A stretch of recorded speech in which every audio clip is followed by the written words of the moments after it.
All right, everyone, welcome back to another episode of the Seregen campaign. I'm the Wombat of DM, and you are joining us for session 52 of our Seregen campaign.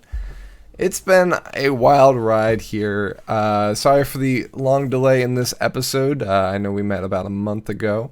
So let me let these fine folks introduce themselves because you may have forgotten who they are. How could you forget me? I'm the Bane Wall, and I play Belzian, half elf, half monk, all kick ass monk. Yeah. I'm Amadis, and I play Roger Mays, the Wood Elf Assassin. No half anything. Uh, I'm Shade. I play Ulrich, the human paladin. I am Jaeger. I play Jorvik, the Halfling Ranger, and failed vegan. I'm Zippo, the best character possible, the sorcerer who is here murdered tonight. We'll stab Zippo Be best planning character. murder all this time. And the subscription came in just as Zippo was introducing himself, which was perfect because he said Zippo, and then the voice in chat said woot woot dab Zippo best character. So perfect. Yes. So thank you for that subscription, Devout Dragon, and yeah, welcome everyone to the session. So let's catch you up a little bit. Last time we traveled away from the tear, the dubbed area where Orcus emerged from a tear in the material plane itself, or at least so it seems. The party traveled away from that and ended up encountering some demons before they made camp that night. That was 2 sessions ago.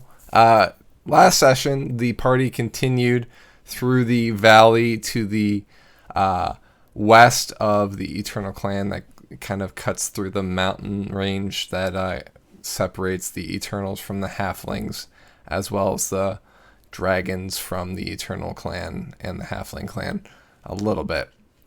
So that valley ended up being kind of misty, very, very hard to see within that valley as the clouds kind of hugged the ground.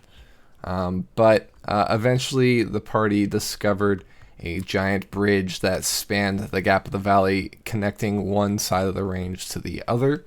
It was held aloft by floating crystals, crystals made of some sort of magical material that ended up, they discovered, conducting electricity, as they found one crystal on the ground that Zippo charged with many, many lightning attacks until it eventually soared back into the sky to connect with the bridge once more.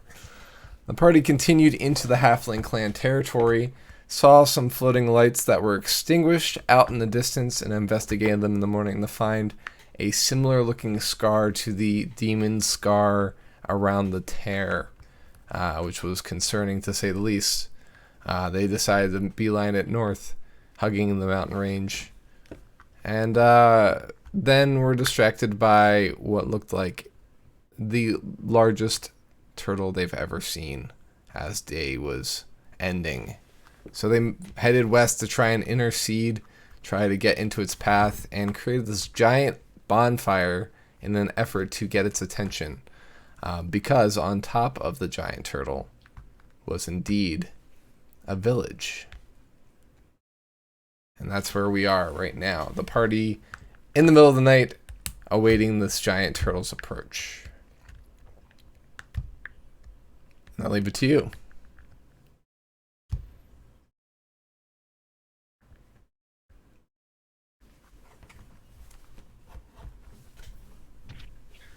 Well, all right. So we're gonna. What are we? I mean, we're gonna get on this turtle. We're gonna hope that it doesn't march its way into trouble. Do you reckon they've seen us, or do you think this turtle is going to turn itself into soup? Oh, we haven't really tried to be hidden or seen. I mean, we got this big fire. Right, but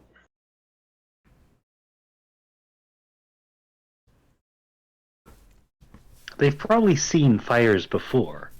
So maybe we have to make our fire different. How far away is it? How tall are we talking?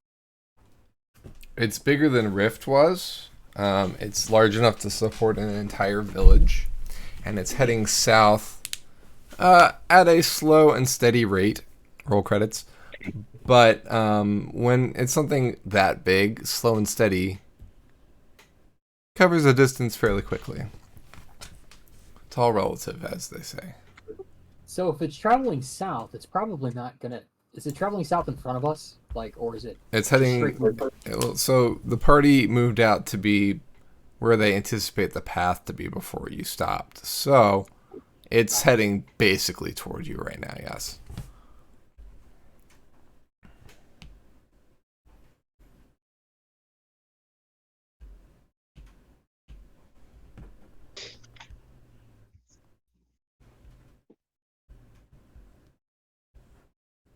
So What- my go ahead. Sorry. Go ahead. I'm sorry. Oh, I was just gonna say my one concern here is what if this ends up being an unfriendly lot? You know, we don't know who's up there. Do you think maybe it's turtle people? I feel like turtles are pretty chill, right? So the people living on them would probably be pretty chill. Right? Have you ever met an angry evil turtle? I mean, I've Perish. seen a snapping turtle. Well, they're Oh. not. They're just kind of doing their thing, If you stick your finger in front of them. Oh, never mind. We're right in front of the turtle. Oh, Right. So maybe we stand just off to the side and wave. yes, I definitely think we should light some stuff on fire and flag it down in case the fire as is wasn't obvious enough. Also, I didn't get to ride a dragon, so I would totally be down for riding the turtle. Hmm.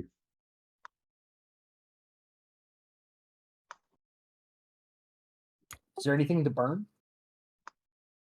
We got a fire going. Oh, yeah, that's right, we do.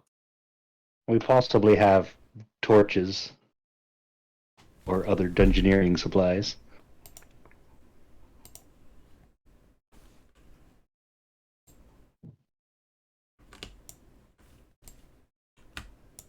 It seems really big. Maybe we could arrange some sticks and stones in the shape of a message like, hi, or hello. So just as a reminder, it is nighttime. Yes, that's why we'll light it all on fire. Okay, I see. If only one of us knew semaphore with torches.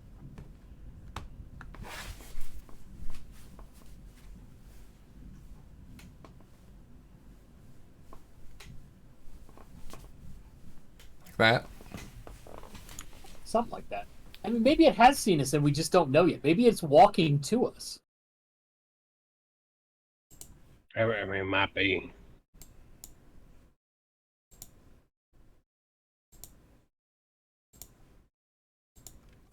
But we could sneak onto the turtle and then direct their leaders to take a look at our message to spot us. Fair enough. Fair enough. My question though is, obviously we want to get the word out that we encountered a demon. But what's the game plan here? I think the ultimate goal is if the turtle's moving at a pace faster than we can move, see if we can get the turtle to go north. That works. Plus, that takes care of all our river fording problems. Yeah, true. Yeah, I think ultimately we want to befriend whoever is residing on this turtle. All right, well, let's just do what we can to flag them down then. Um,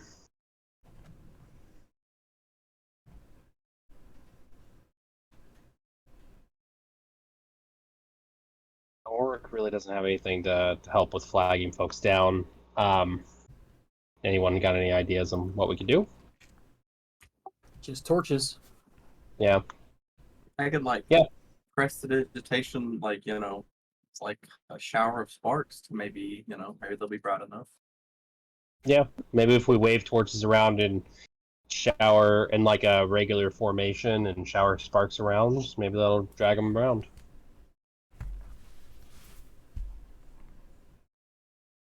All right, cool. I think that's the plan. So I guess now we light some torches. We prepare. We just kind of wait for him to get here. Can anybody juggle? Because that'll certainly make them pay attention. It doesn't seem anybody's volunteering themselves to juggle, but all right. So the plan is rely on the giant bonfire, continue adding wood to it when possible, as well as lighting 2 torches on fire, and Zippo, you're prestidigitationing the torches to try and make them extra pretty, extra bright. Yeah, he's just trying to make he's prestidigitation, trying to make the brightest possible things to get the attention. Okay.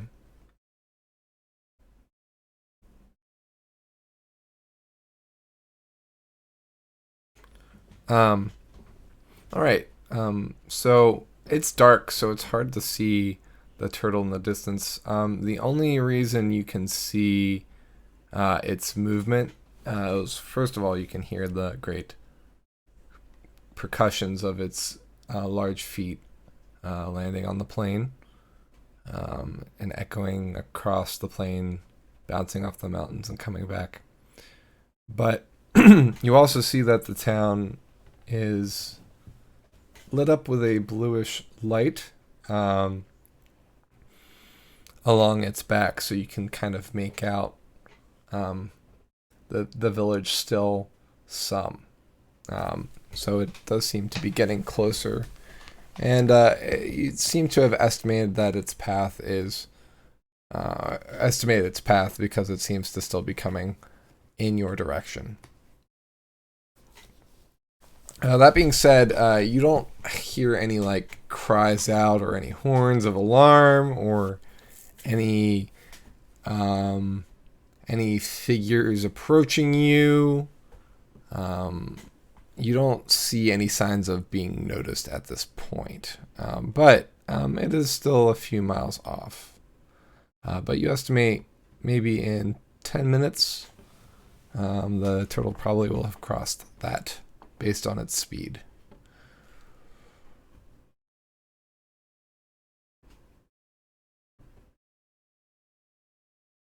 Okay.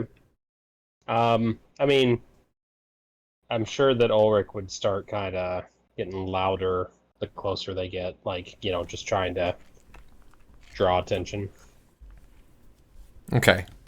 So you're hooting and hollering, is that kind of the That was the vibe? legitimately the word I was going to use, yeah, but I was like, nah, we shouldn't be that flagrant about it, but yes, hooting and hollering. Okay.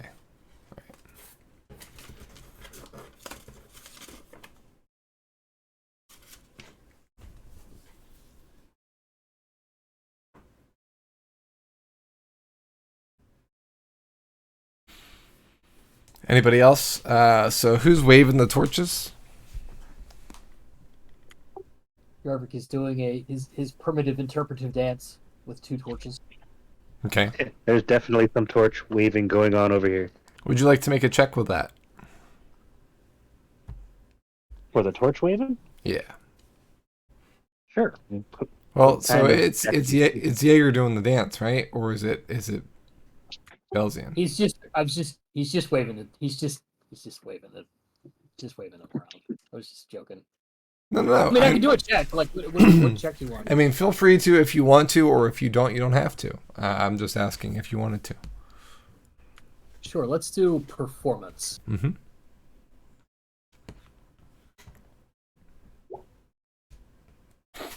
Whoa. He's out. He's flowing. He's like Mac in that Always Sunny episode where he's doing the interpretive dance. He's leaping like a gazelle. You know, people are getting a little emotional about it. All right. Um.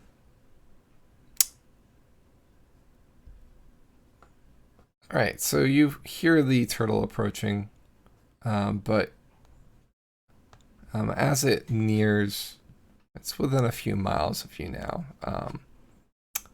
The village on top of it, the lights seem to fade away the closer it gets.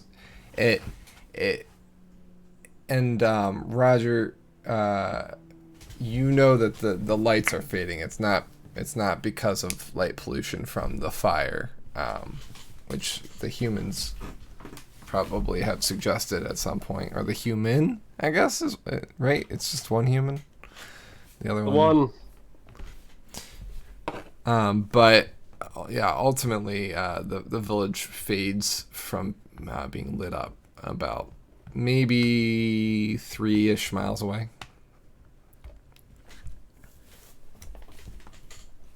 Well, it looks like they've seen us.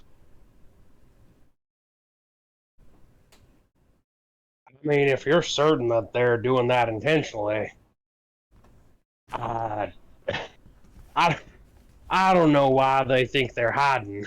Like, kind of hard to miss that. I don't know. If you were looking for a village to, say, loot or plunder, would you look on a turtle? Or would you look where they normally keep villages, like in forests? Well, of course, but you know, it's kind of hard to miss a village moving through the air like that. Maybe that's But the point. it does provide them some very unique protection.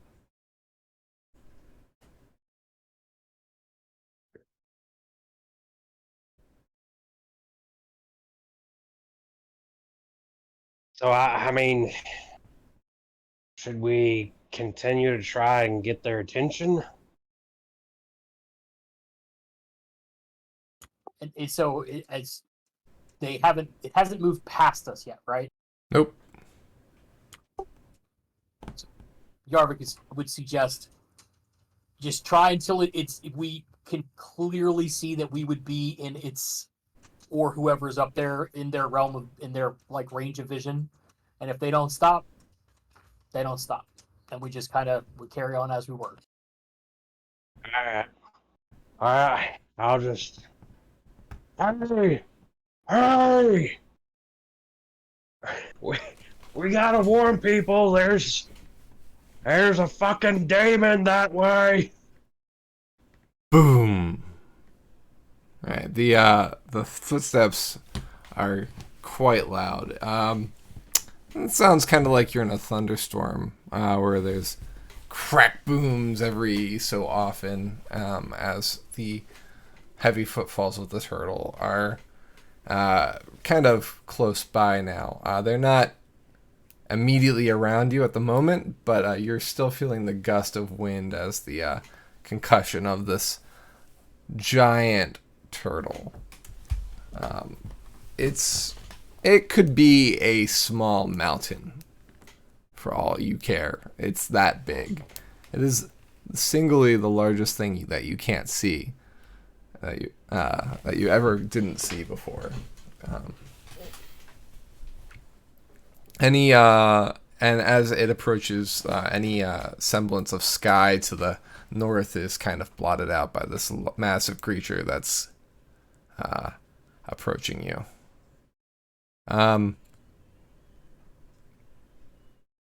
You get a wash over you of that this fire, while you did your darndest to try and make it big and attractive, it probably doesn't even match the size of one of the scales of this turtle. It's that big. Boom. Boom. That's a big turtle. We Boom. could do the Belsian Quetzalcoatl thing and do a little aerial recon. We could take a look to see what's up there. It is kind of dark out. What if they shoot at us? Yeah, that's my worry. What if Then they we have take to it kill a as whole village. That just sounds like a lot of work, don't you know? But if we kill the whole village, then I mean, don't we get the turtle? Yeah, but what if the turtle likes the village? It won't like us.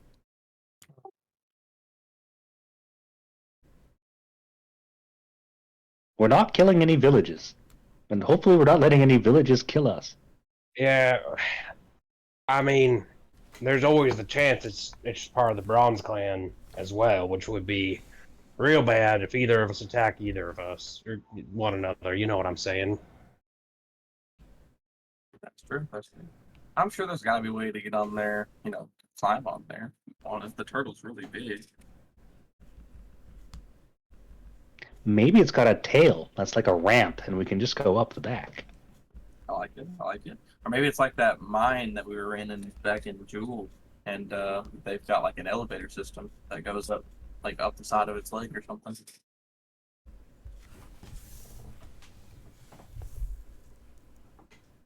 I don't know. I'm gonna be honest. They don't seem to want to be with us. I'm rapidly losing interest in trying to interact with them. You know, Roger here says they turned their lights off as soon as we were pretty clear to them. That's pretty rude. Those intellectuals in their ivory turtle tower. Maybe we'll catch them again some other time in the future. Guys, we ought to move. One of those feet dropped real close. Ah! Well, shit. In that case, maybe we do fly up on it.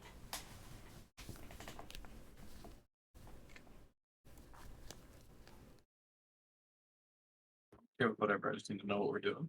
Yeah, Roger is going to bail away on foot, kind of perpendicular to the direction that the turtle is moving. Okay. Ulrich will follow you. Yeah, Okay. I say let's get the heck out of the way. Kind of like Shadow of the Colossus. That's fine. So perpendicular to. So are you going east? Sure. Remind me, which direction is the turtle traveling? It's traveling North south. to south toward you.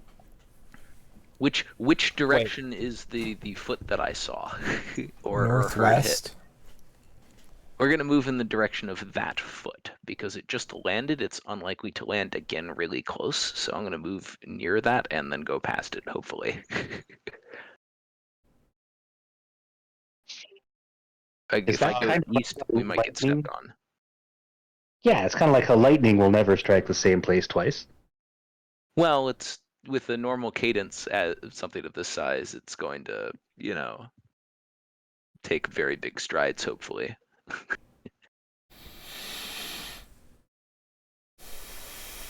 Yeah, I'm going to be booking it roughly in the direction of that foot, offset by a few feet. Sure. Ulrich follows. All right. Yeah. Taking whatever of ours we have, like not leaving anything behind, of course. Okay, sounds good. Anything that's not nailed down.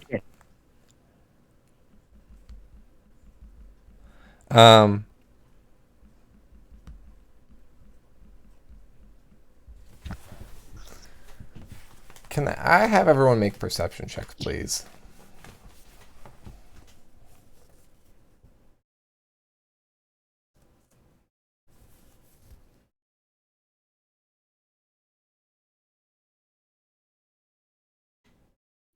All right, Belzy and Zippo and Roger.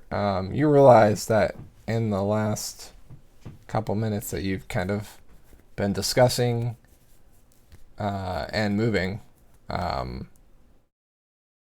those footfalls that you've been listening to for the last few hours and getting progressively louder, you haven't heard anymore since That last one that landed 50 feet from the camp that you're heading right toward.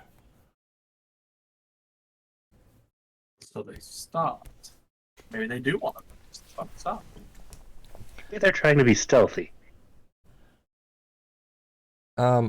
You also hear breathing far up above, but not just any sort of breathing. At first, it was just like it felt like just a rush of breeze, but now it kind of sounds like something large is inhaling at a rapid rate. Just intaking breath for a long length of time.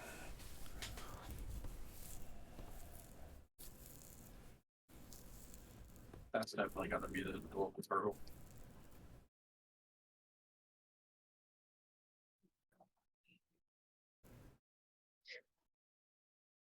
Well, maybe there's a way to climb it once we get to that foot.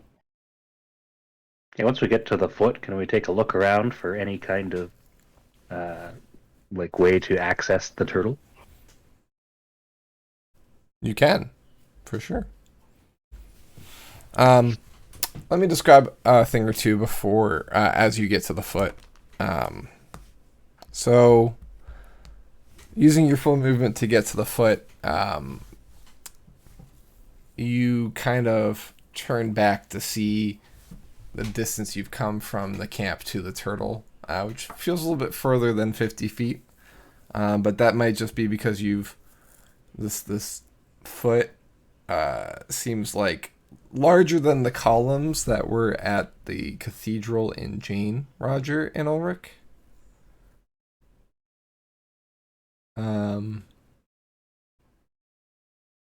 But as you look back, the gusts from above about face and begin to blow like a gale.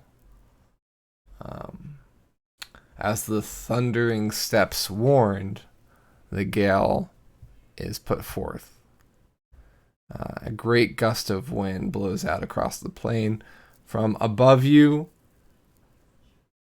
toward your bonfire that still burns, and in one short breath, the turtle extinguishes your bonfire. You are now enveloped in darkness. I like to see them more, to be honest. No, somebody's turned us from color TV back to black and white. I guess we don't have to worry Comfort about forest fires.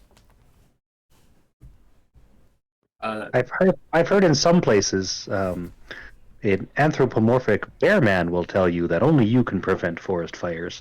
Perhaps it's a turtle here. I'm gonna go ahead and cast dark vision on any human members who may need it. Thank you.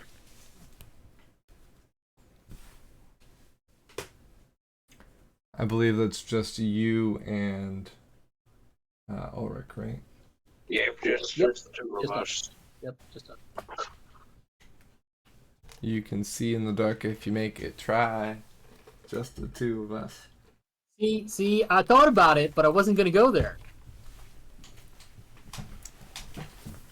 I'm just reading your minds tonight, it seems.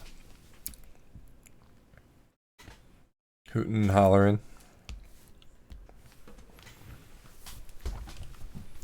Alright, so the fire's extinguished. You are now able to see, all the party is able to see in the dark. You study the foot. Just from your cursory glance, it's a rocky looking substance.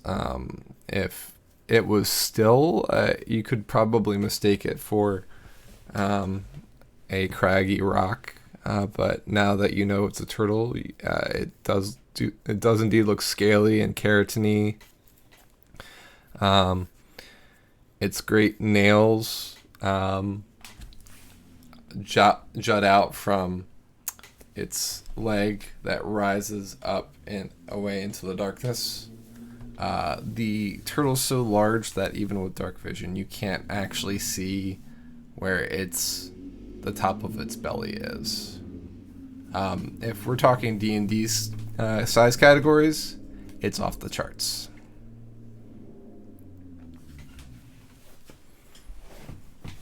It's bigger than Colossal. I reckon if we started shouting, they probably wouldn't hear us up there. We're like the dog that chases the cart. Like, once it catches the cart, what does it do? What does it do? Right? Yeah, either climb or roll over and wait for belly rubs, and I don't think we're gonna get belly rubs. So, or we could fly up. We've already demonstrated that at least some of us can fly, but that does require Belzid turning into an ancient bird. Hey, we can take turns being ancient birds if you want. True.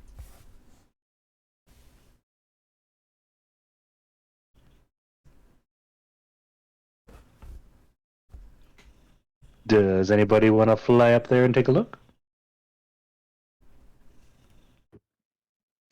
Sure. Ulrich, you are cutting out. Just a heads up.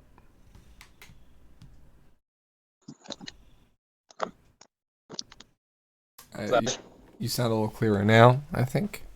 Okay. Yeah, sorry, headset must have gotten detached. Yeah, that sounds like a good idea. I'm happy to be the bird.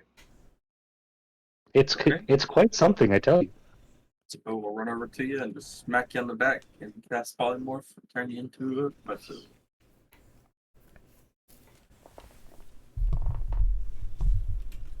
Quetzalcoatl.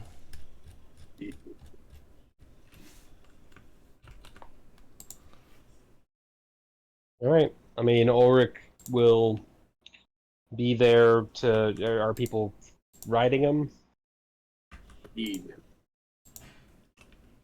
Oh yeah, everyone's just jumping right on there. Cool. Are we going archers and claws again? Someone say fireball? Hmm? I got the archer unlocked. I can throw little bolts of fire. And I can also lightning stuff. So I think we're ready. I'll wave in a friendly manner if we see anybody.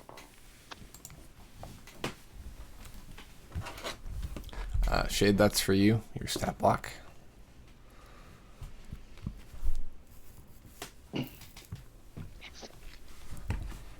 Thanks. Mm-hmm.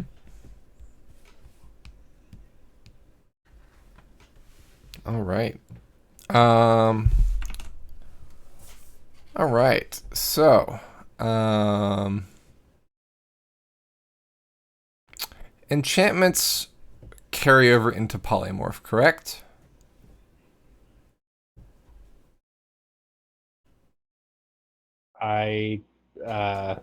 What do you? Don't see why not.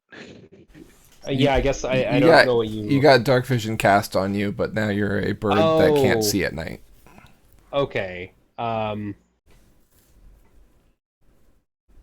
a good question.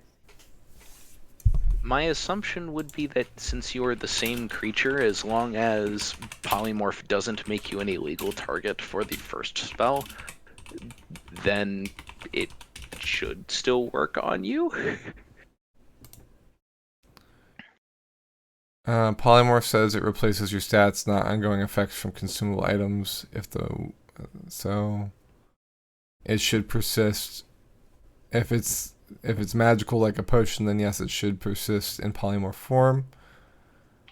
If it's non-magical, then it's left ambiguous by the devs because they want the DM to make it a call.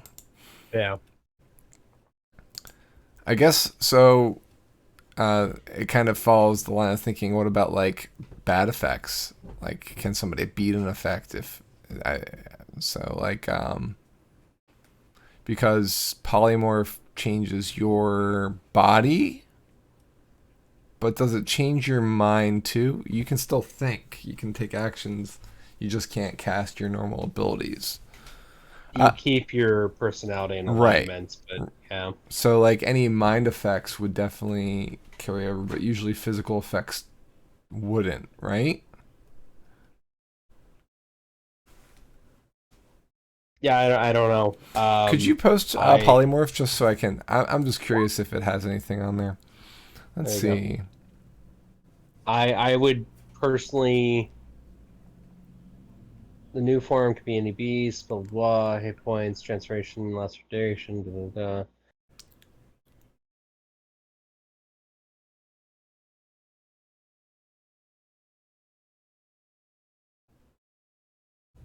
Can't activate, use, wield, or otherwise benefit from any of its equipment. Yep, that's fine.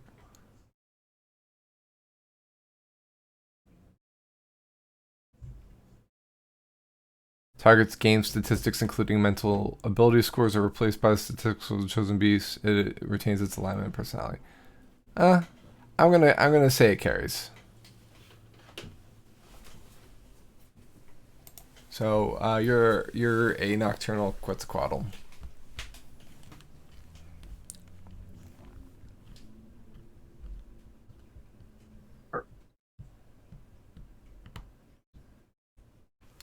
Let's go to the top.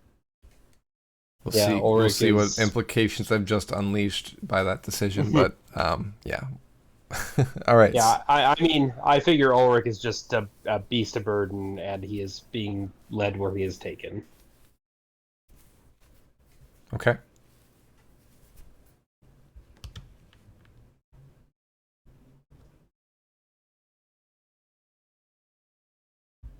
All right. So so is everybody piling on this great beast?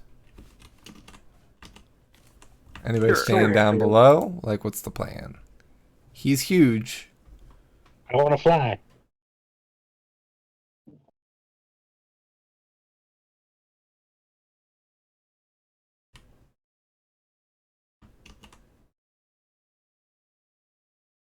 All right. So who's in what area? So we have.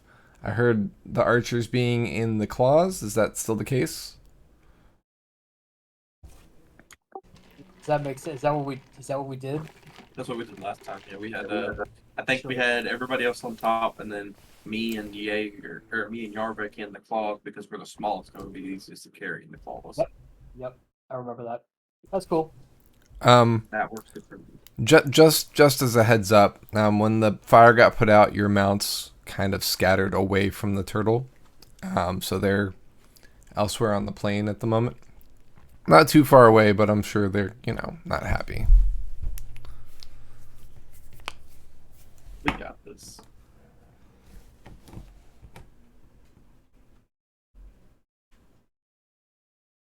All right, so that means that Ulrich is a Quetzalcoatl. Zippo is on the back with Belzian. And that should be everybody, right? Yeah, let's go see these people that live on a turtle. Okay.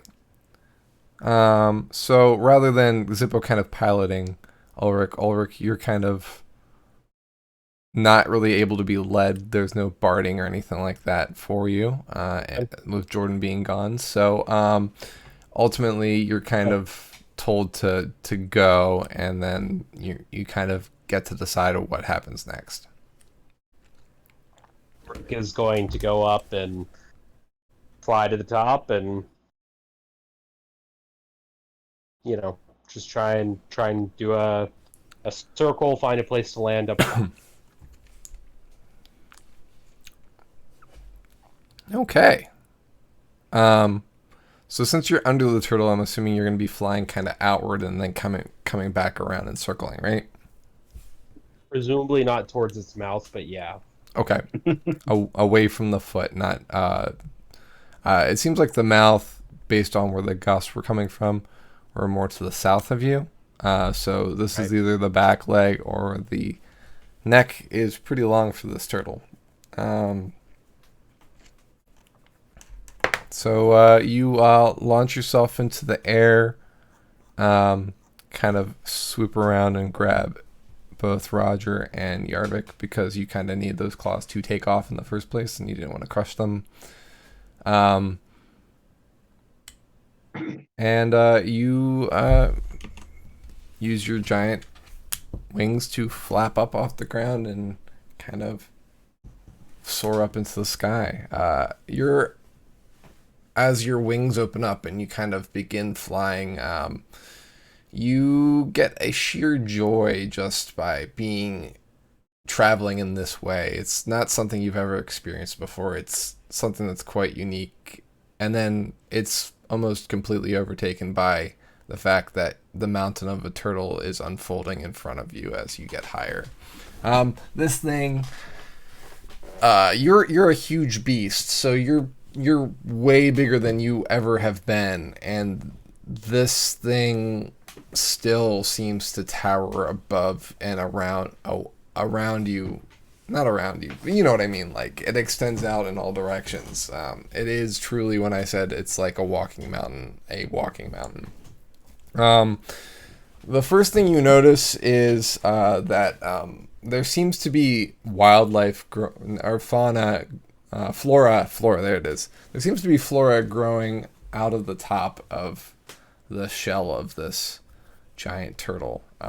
It seems like there's a forest on top of the turtle, kind of very thick around the neck area, which it is. You are coming up, so it must be a long-necked turtle, because the neck is almost mane-like in the way it's covered in trees. The trees are illuminated, as is the village that kind of stretches and is built into or onto the shell of the beast. It is illuminated with blue lights. It's not blue fire, it's like a blue glow. It kind of reminds you of the blue glowing mushrooms from the mines under Jewel. But they're definitely not. It's some sort of lanterns that are glowing blue, not with flame, but just glowing blue, and kind of posted at intersections along the village. The homes themselves seem to be made out of wood and maybe stone, and it looks to be kind of a normal village, if on the small side. It seems like smaller creatures have made their home on this beast. And you can see some of those creatures looking down, peering over, like it looks like railings that have been kind of driven into the base of or into the ground on top of the turtle, and they're looking down to try and see what they can see from presumably your fire. A few of them have noticed you and are pointing. They seem to be a small people with wings. Each one of them has wings.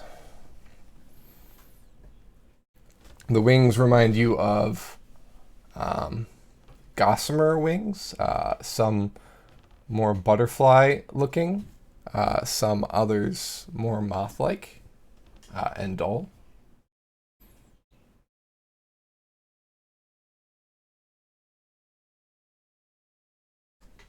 All right. Suppose waving at them as they're flying up, and he sees them pointing at us. If he does.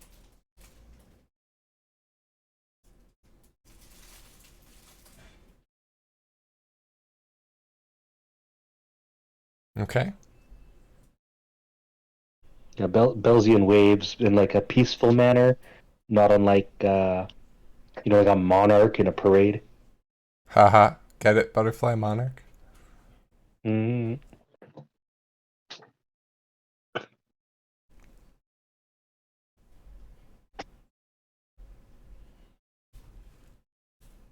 So should we head down? Yes. All right. I agree. They haven't shot us down yet. If they wanted to kill us, they would just have kept walking with the turtle.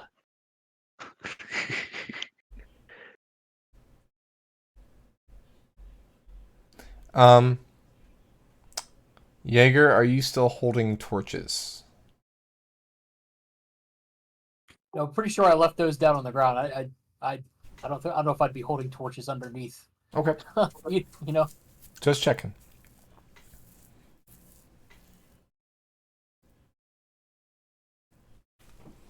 All right, Ulrich, what do you do? I mean, Ulrich lands and releases everyone. Kindly waits. All right, so Ulrich approaches the great turtle. Several members of the party notice that some of the creatures are spinning what seems to be a sling with a rock in it. The rocks glow a blue glow.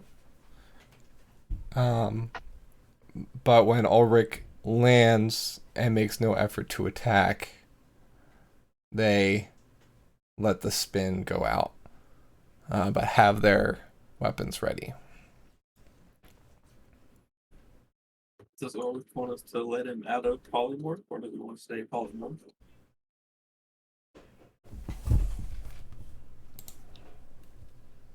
I mean, I don't know if we discussed it, but Ulrich wouldn't need to stay polymorph for any reason.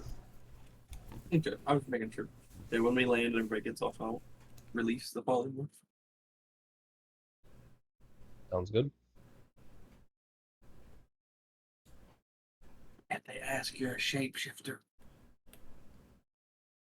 It'd be so much cooler that way. We'll see.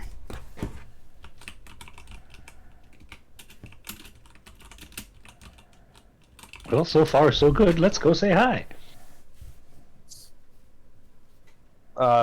Once Ulrich's back to human form. Hello. Greetings. Well met. Hi, this is the waves.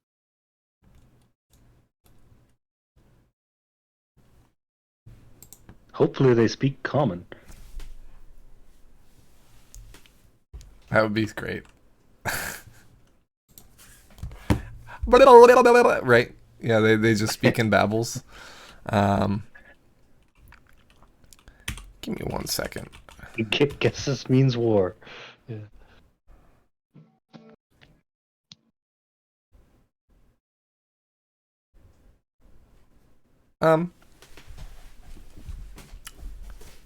So, I guess, does anybody here speak Halfling aside from Yarvik? Sorry, you broke up. What? Does anyone here speak Halfling aside from Yarvik? Belzian's got halfling. Okay. Is that everyone? Nothing better to do than read language books all day. And Roger does not speak Halfling. Look, I can speak some Abyssal. I'm sure they'd love that. I mean, you only recently learned it was Abyssal, Zippo. True. Out of character, I can speak Abyssal. In a character, I'm really confused on what I speak at this point. I know I can speak water, so if they only speak in water talk, hit me up. So I guess Yarvik will say hello. Yeah, so they speak at the party, but only Yarvik and Belzian can understand what they're saying. So for those of you just who don't understand Halfling, just imagine that my babbling is exactly what you heard. Blah, blah, blah, blah, blah. That's you have no idea. So Yarvik, Belzian, they basically say who the hell are you? And why do you bear the... What does the Bronze Clan have need with the halflings?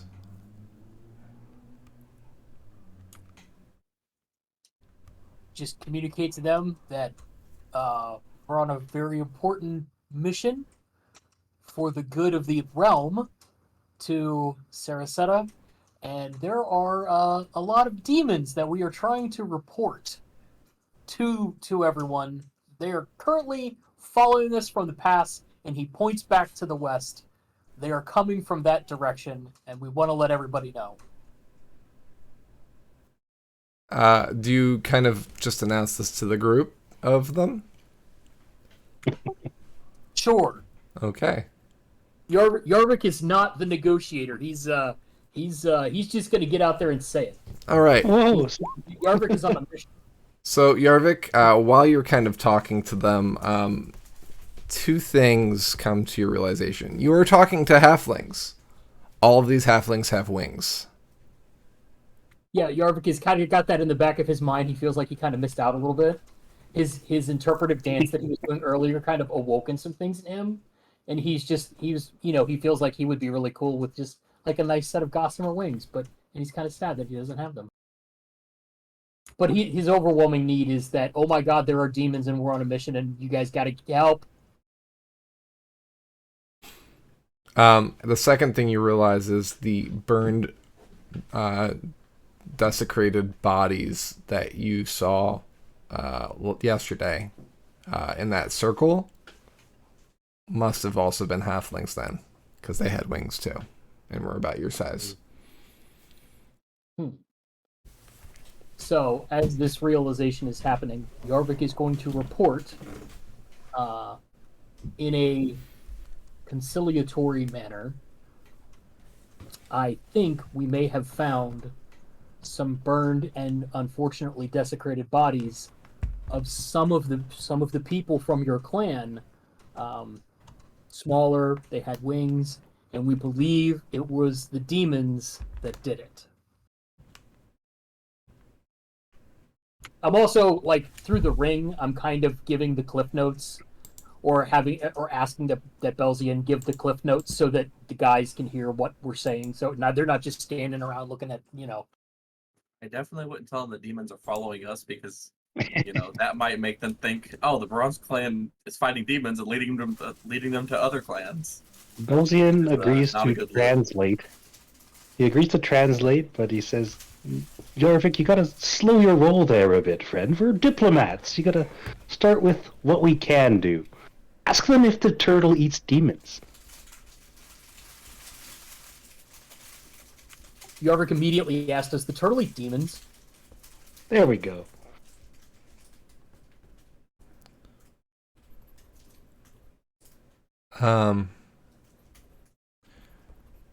With everything that you've kind of said, some of the halflings are kind of still tense as they're watching the group, kind of looking to see who these other people are, aside from the one who's talking, which is a halfling as well, but with not halfling markings. One of the halflings, a female, she walks up to you and she says, "Friend, let me bring you our clan leader. Our family father." That would be great. Also, do you have any, like, halfling ointment? Because I have got a terrible itch. Like, I had a rash earlier. It's on my back. Just, do you guys have anything? Like a doctor or something? We will see what we can see. That doesn't go out over the ring, so it's just like, keep that one quiet, Belzy. We will see what we can see later.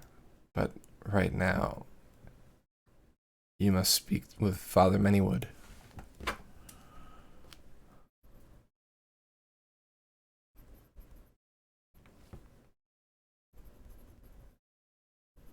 Over the rings, Belzian is like, I think we're gonna go meet their dad.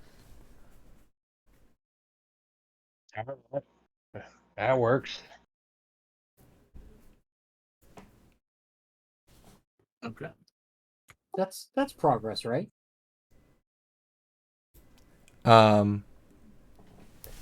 She gives a shrill cry, and the shrill cry is only audible to you, Yarvik.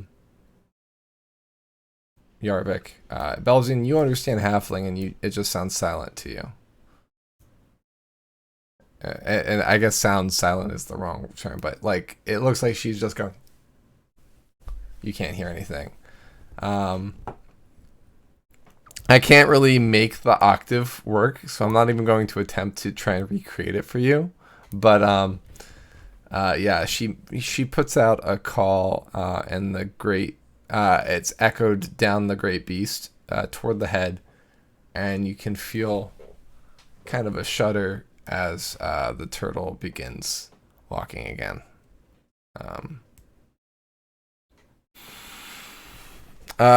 You're told to wait there. Okay. That was impressive. Yarvik is a little gobsmacked by that. It was pretty cool.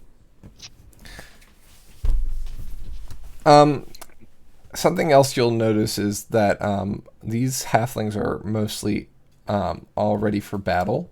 There are some that are kind of, now that the coast is fairly clear, are kind of poking out their interested heads, or fluttering nearby in the shade of a tree, like somewhat obscured, but their wings, the women, their wings glow a blue. The ones that look like butterflies. The male wings all seem to be moth-like. Does Yarvik feel any kind of way about that? What do you mean? Like some kind of connection, something? Give me an intelligence check.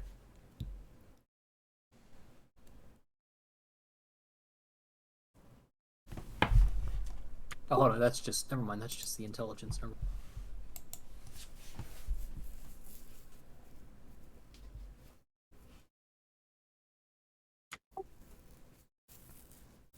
So you're really confused why these fairies know halfling and look like you. Yep. You know, the first one was a 1, by the way. That was the automatic reroll.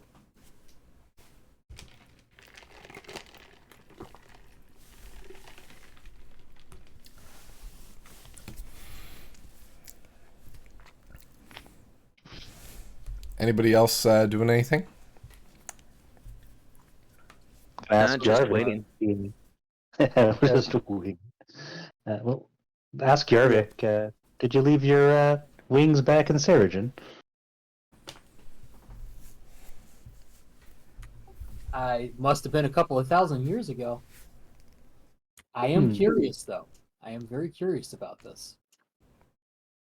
If So we're did you hear waiting, that? So nobody else heard that nobody else heard her control the turtle, like with the scream, the whatever that call was.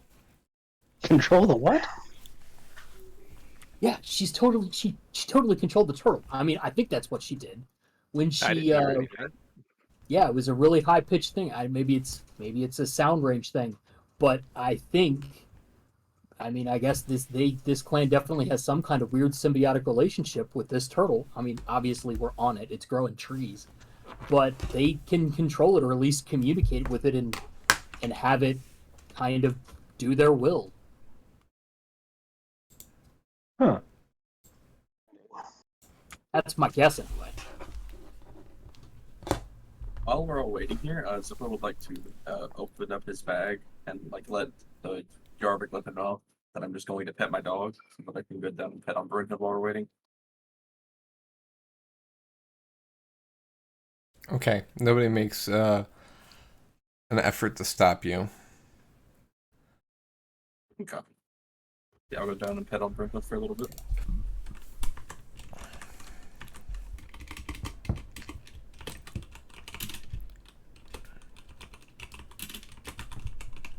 Aside from the wings, can I'm just doing like an investigation, just with what I can see, um, to just kind of learn a little bit more about this place. See if it's similar to my home.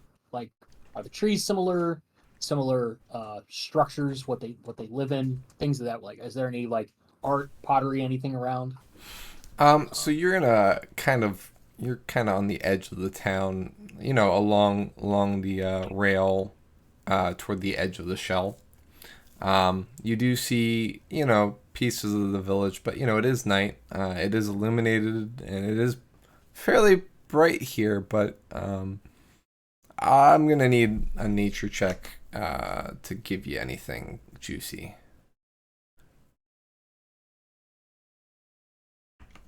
All right. The trees look similar to many of the trees that you've encountered on your journeys throughout Relic. They're of that thicker stock, thicker versions of the trees that are in Seregen. The architecture of the village reminds you of your halfling village from back in the day. It does ring true with the villages that you've encountered of the small halfling settlements to the east of Rildren.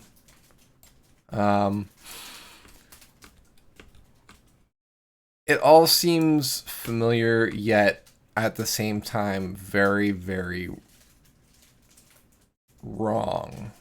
Just not wrong like it's an affront to nature wrong. Wrong as in like you're reading words in the opposite order than you normally read them, right? Like or like you're driving on the wrong side of the road because like it just deep in the uncanny valley. Yeah, it just bothers you. It's just it's there's no reason for it. Like there's nothing wrong with what you're seeing. It just this is something that this is you, right? And this is not you. Yeah. I think Jorvik is probably pretty fascinated by that. Mm-hmm.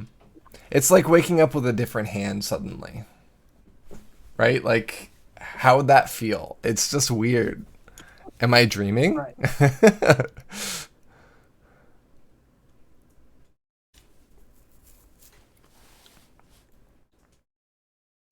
Belzine, you doing anything? Since you can understand halfling. Well, Belzine is patiently waiting. He's definitely trying to eavesdrop where he can. Okay. If there's anybody gossiping nearby. Mainly just people whispering, how'd they get up here? Can they fly? What was that giant beast? Why did that person turn back into a person after being that giant beast? What do the dragons want? Nothing good ever came of this. I was sleeping. Things like that. These people seem pretty chill, Belzian says over the rings. Yeah, I have no concerns about him, really. Back over the rings, of course. Hopefully they let us stay here for the night. Right? When's the last time you stayed on a turtle? That is checking a life box. How am I ever supposed to match Zippo's stories if I don't do fantastical things? There you go. All right. After a time, a very, very old halfling, his wings rolled up in what seems to be almost like map cases and like scrolls, slowly makes his way toward the camp. He looks ancient. He's very old. Greetings. I presume you are the people of which my daughter spoke of. He says in a slow voice. In halfling, I assume. Yes. Hello, and yes, that's us. Welcome to Mortrin.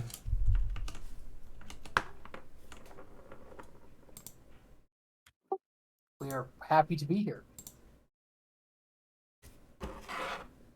So, I bring news.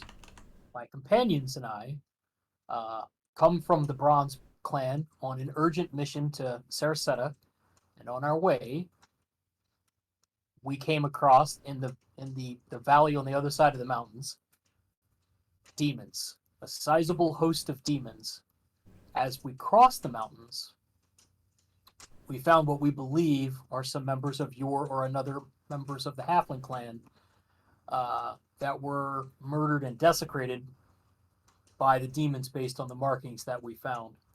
So we think it's very important that you know that there is a host of very angry demons to the west coming this way, and we really need to communicate that to Saraseta and everybody else in the realm, because this is not going to be good. We have heard of attacks to the south.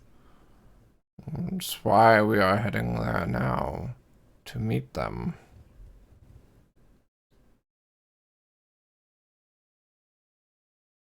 You say that there are demons across the mountains. Can you tell me where? Almost directly to the west of your current line of travel. And Yarvik points over to the west, which I don't know if they could see the gap. I don't know whether Not a night now. they can see it, yeah. But to the gap, if there's a name for the gap, that is where we encountered the demons. Past a great bridge. There's a great bridge that is held in place by a floating crystal. I don't know if you know that bridge or not.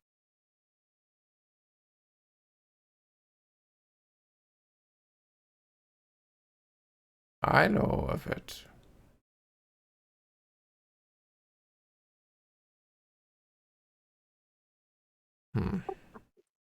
So as he's just thinking, communicate over to the ring.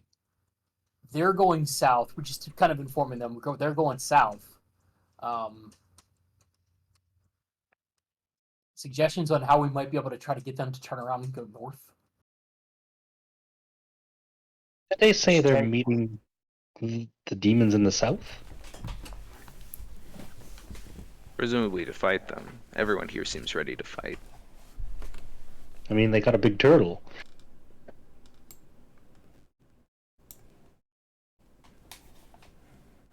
I mean, if they're specifically going to find the demons, I don't think we're gonna convince them to do otherwise.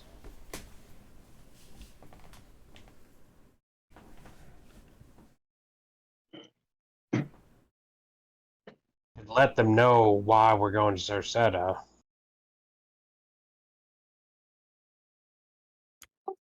Yeah, so again, talking to the elder, our mission bestowed on us by the leader of the Bronze Clan was to travel to Saraseta to.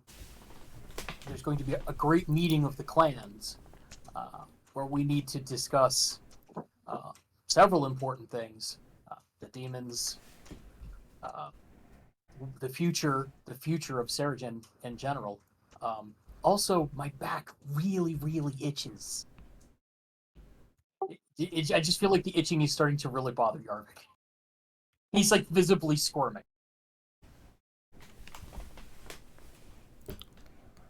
Yes, our clan leader has left one of our sister turtles to arrive at the council.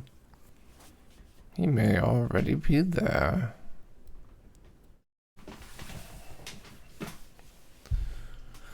We know of the meeting.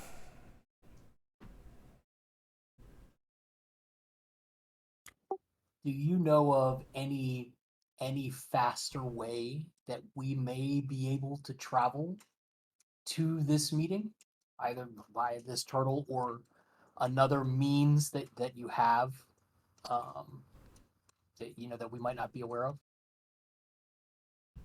Well, you seem to have travel worked out. You managed to get on the turtle with no issues. With one of your members being able to turn into a great beast, it should be of little resistance to cover the distance. Though you may want to hurry. By foot, Sarasatta's more than a 6 days' travel on foot, and you are growing further behind as you stay, my friend.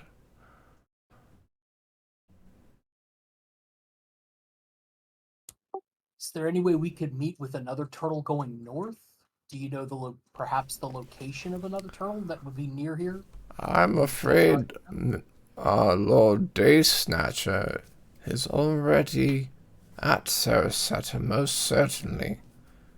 And the third turtle, well, she is in the west?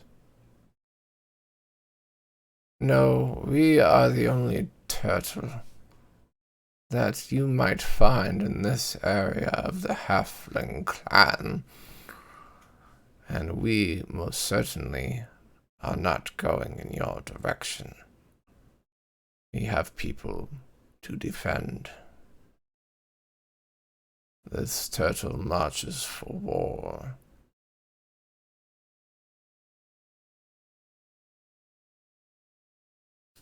Why do you think I've wrapped up my wings, after all? And he looks all self-important, and dust falls from from the crags of his wrinkles.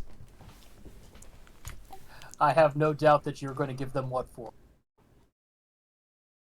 He removes his shoe in a very familiar fashion and wields it almost as if to say, with justice.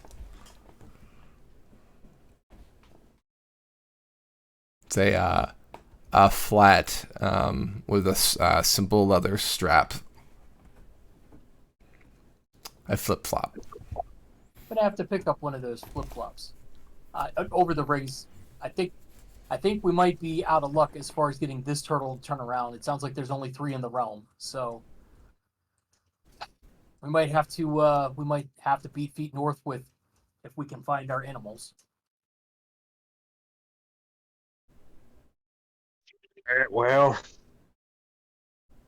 let's see if we can stay here tonight. It's too late to be traveling. But, maybe surely the turtle's got to rest, right? It started moving again, so I would say we probably should get off. Yeah. No, our turtle lodgings dreams may have to remain in bed for now. I'm sure we'll see the other turtle at Sarasota. I mean, I hope so.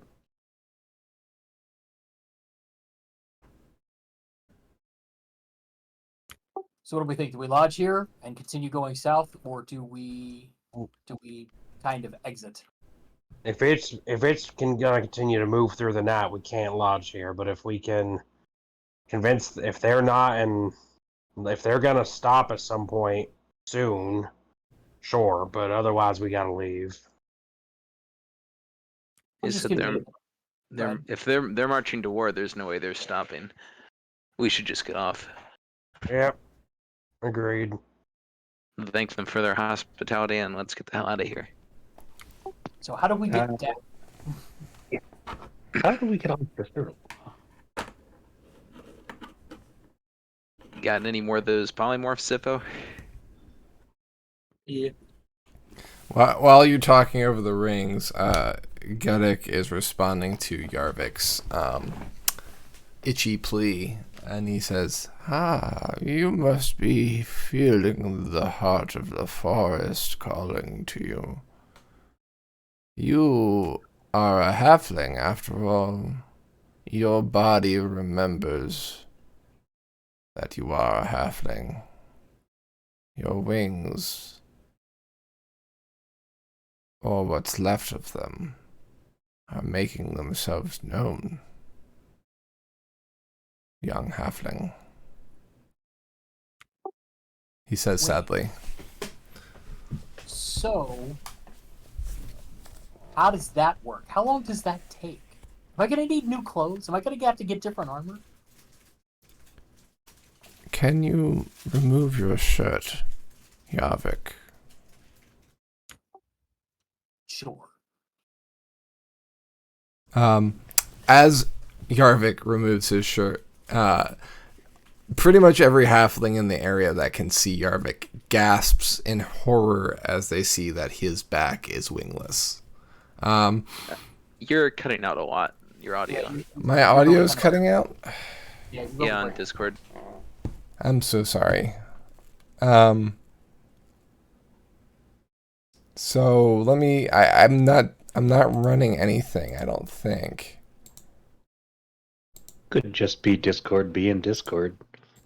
Let me just close some tabs just to make sure. Get rid of some things. Am I any better? For right now, yeah. We just have to listen to you talk for a little bit. Okay. Yeah. Could you repeat what the what you were just saying? Sure. We Sure. go back a couple sentences. Yeah, Yarvik removes his shirt, and pretty much everyone who can see Yarvik gasps. Just doing it again. Discord knows. Okay. How about now? Oh, you stopped. Okay. So Zippo removes his shirt, and pretty much everyone in the area that can see Yarvik gasps. Zippo, put your clothes back on. It happened again. Are you serious? Yes. Okay, so It's the same part of the sentence every time. It's just that Yarvik's removing his shirt and everyone gasps. yeah, exactly. Is it better when I kind of have backed up from the mic? Maybe it's noise No, that's gating. worse. Interesting. Discord is just censoring the striptease here. Yeah. I'm gonna voice settings things real quick. Input device. Okay. Well, that mic is different. Is it better? Yeah. Yeah. It hasn't cut out yet. Is it sound different or is it the same? It sounds different. There's more high frequency information in this one. Okay. So that's the mic that it's supposed to be. It's this one. So it's probably being picked up by this one. And that's why. Only flipping. Yep. All right. So what I'll say here is, again, hopefully for the last time, as Yarvik removes his shirt, everybody that can see him audibly gasps as they see that his back is wingless. They look on with horror as they see that, and he's like, my, there's not even a trace of wings here. There is a slight birthmark that was on your back since birth. It was a hereditary birthmark. It seems like everyone in your family had a birthmark there. It turns out it must have been what's left of the halflings of Seregen's wings. Yeah, some kind of vestigial tail or something like that. And I would tell them that the halflings from my clan, where I'm from, we all have this scar, but we don't have wings.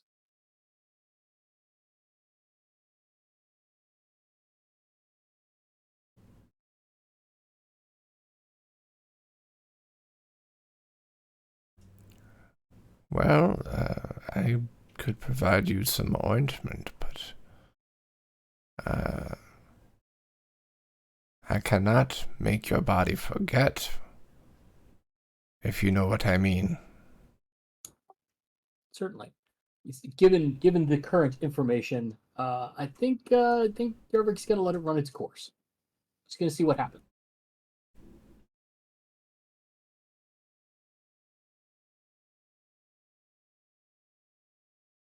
It should pass as you leave this area. By Saraseta, it should be gone.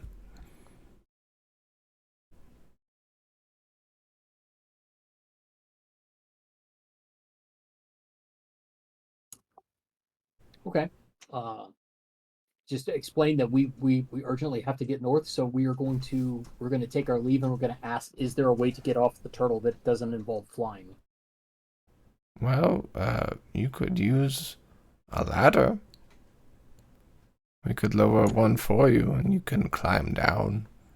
It will be a difficult climb, as we are in motion, but I suppose I could get Martarin to stop for a moment. Just to be clear, you don't have any plans to stop for the night, because we could really use a good place to sleep for the night. Oh, we stop during the day. Martarin likes it at night. Aha. Okay.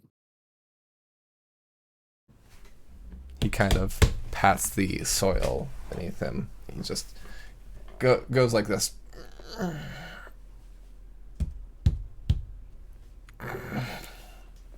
So come out from heading on Broomhill. Holds up his bag. And then be like, well, boys, I guess if we're having to leave, better to do it the way we know works than on a ladder that we might fall off of. And by we might fall off of, I mean I might fall off of. Is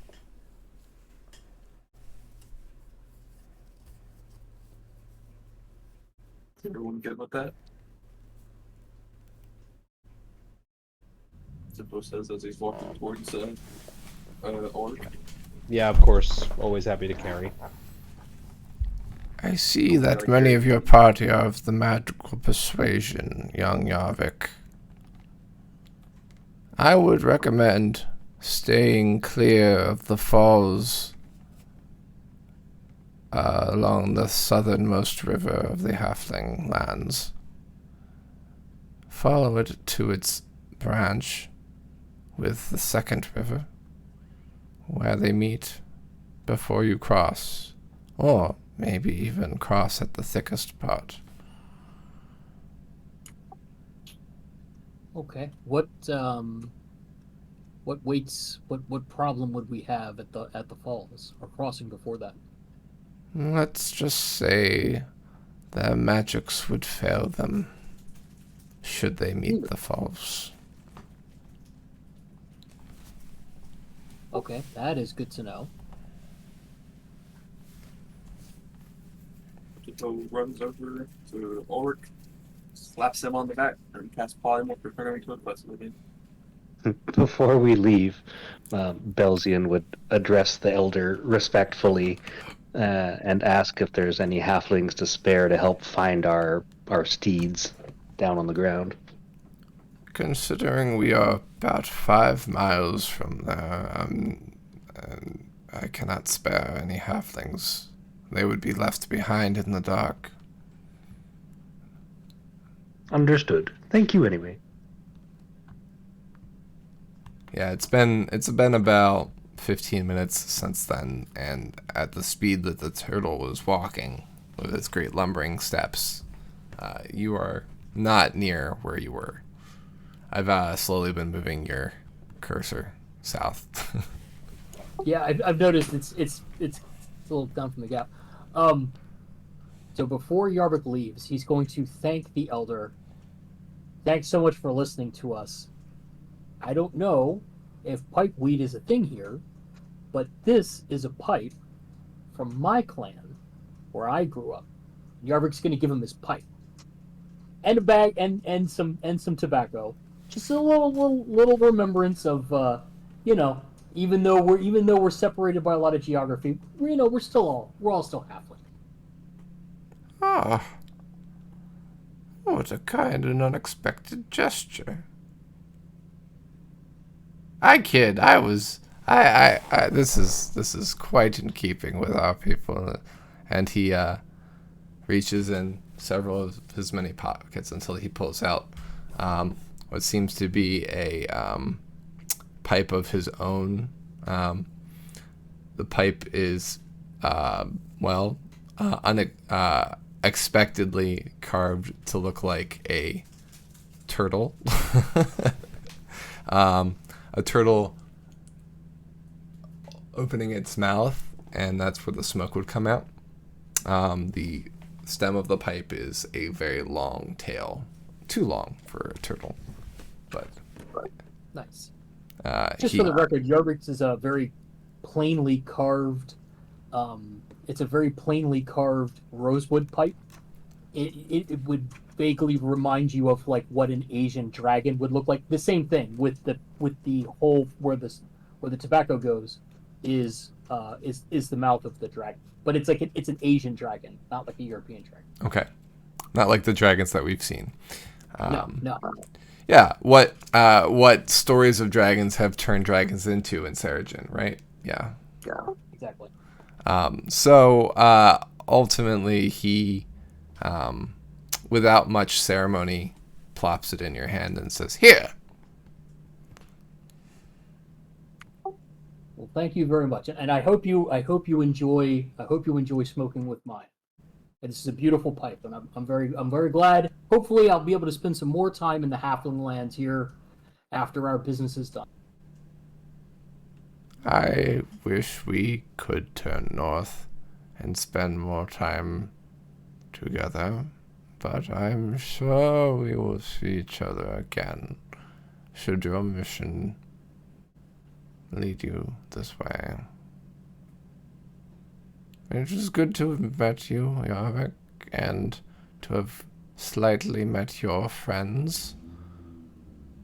Yeah, they don't talk much. It's fine. It's just that they're kind of back. They're fine.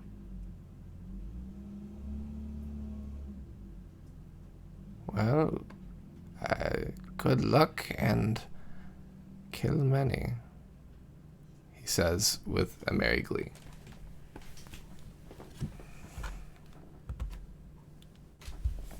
Okay, I guess we mount up.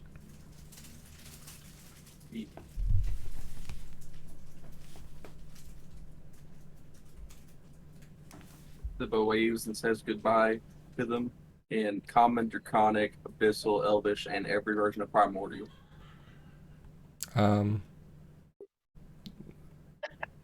He says goodbye in Halfling and then in Common.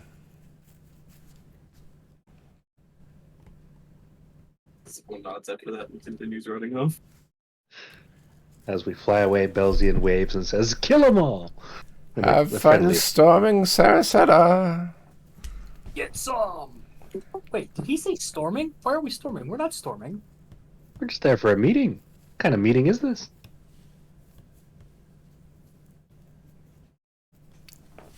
You must have translated poorly, that's all. Must be a relic word. Maybe he means the weather will be poorly. I can hope they can go. Hold for a little bit. Alright, so the night vision has about a half hour left as the party launches into the air through Ulrich's polymorph.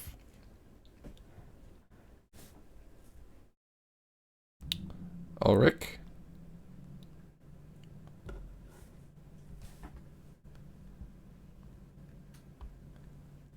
There. Ulrich is, flying down and flying northward towards our ultimate destination. Okay. I think we're going to leave it to the break as you begin searching for your small herd of dinos, and we'll come back in about 10 minutes. How's that sound? All right, perfect. All right, we'll see y'all in about 10 minutes. We'll be back. Sounds good. Bye for now. Welcome back, folks. We are back from the break. last we left off, the group was flying back north to reclaim their mounts that were scattered by the turtle breath. Our Parasaurolophuses? Yes. Yeah. So as you recall, the Parasaurolophus can move twice as fast as you could on foot, so they will be invaluable for you reaching Sarasota on time. So excellent work. The Quetzalcoatl, with its dark vision and hunting instincts, is able to, the Ulrich Quaddle, I should say, the Qualricotl, is able to find the 5 mounts grazing in a patch of woods off about maybe half a mile from where the bonfire was. They seem to have stuck together.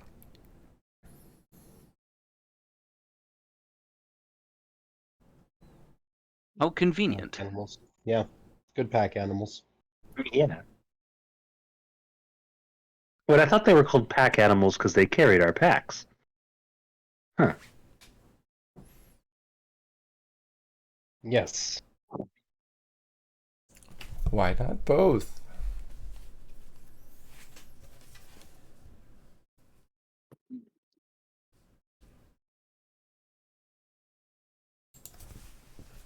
All right, so the party lands. The Paraphilosopers are not too happy to see a giant Quetzalcoatl land nearby them, and they kind of get spooked again and start moving away from Ulrich.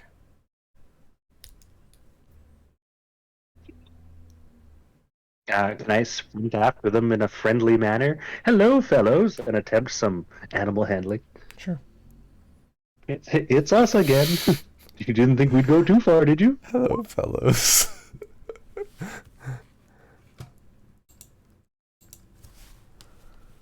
I don't speak dinosaur. Yeah, none of them have any monocles, so your animal handling seems a little bit. They they're not terrified from what you're saying, but they're not calmed either.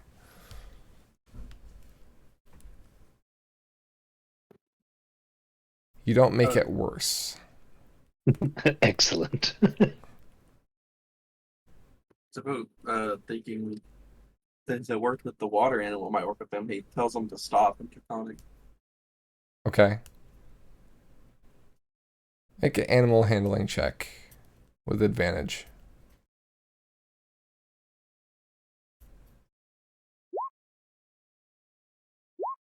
19. All right. They stop.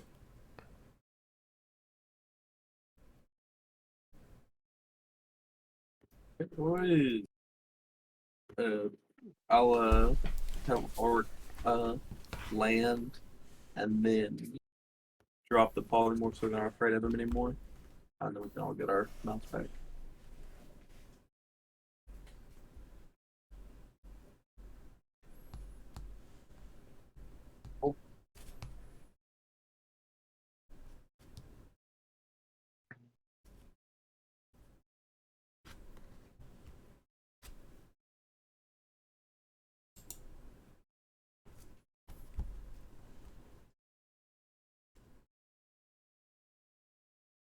All right. So with that combination, the party regains its mounts.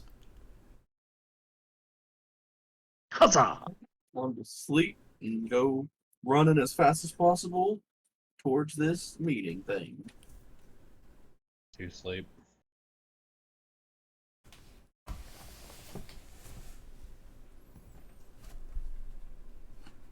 was gonna say, do we set up camp again, or do we ride all night, risking exhaustion? Say we can. We were on that turtle for like 20 minutes.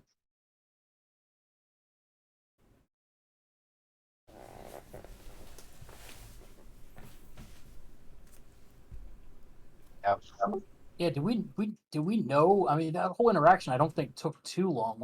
How long are we through? Are we like halfway through the night? An hour since you cast night vision, roughly darkness. Yeah. So it's, I mean, you waited for that turtle for a bit for it to come, but it was nightfall when you first went to your spot in order to get in front of it. I would say it's probably about 3 hours past nightfall, so somewhere around 11, close to midnight.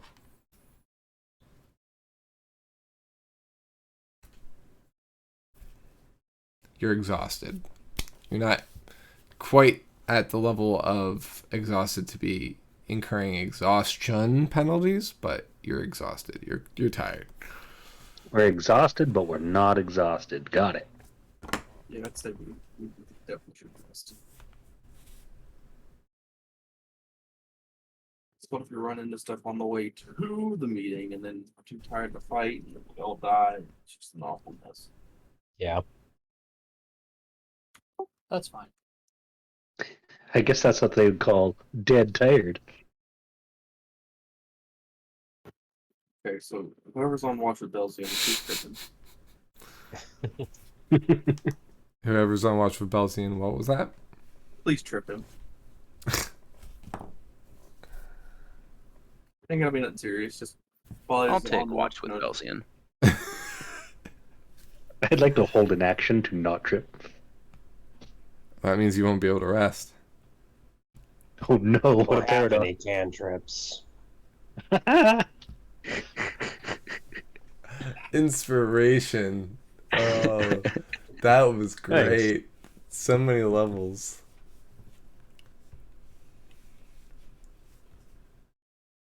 I think it'd be more pertinent. You can just turn something into a Quetzalcoatl and then drop it halfway through the flight. The puns are too much. Too much pun, I understand. It's killing me. It's gotta be this way sometimes. I thought dinosaurs were extinct, so now I'm gonna make them extinct. Yep.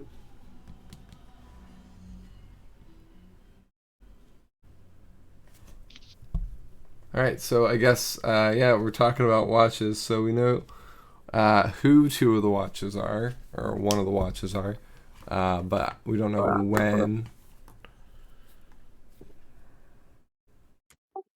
I'll take second. Okay, so Belzian and Roger for first watch. Is that what I'm hearing? Aye. Okay. Yarvik for second, and Zippo and Ulrich for third. Yeah, that sounds good. As long as the daylight's mostly out at that point. Okay.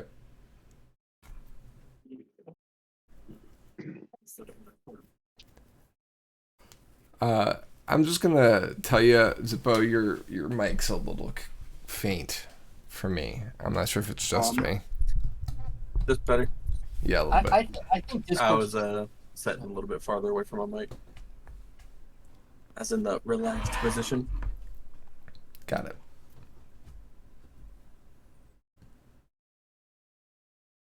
Okay, first watch. Roger and Belzian.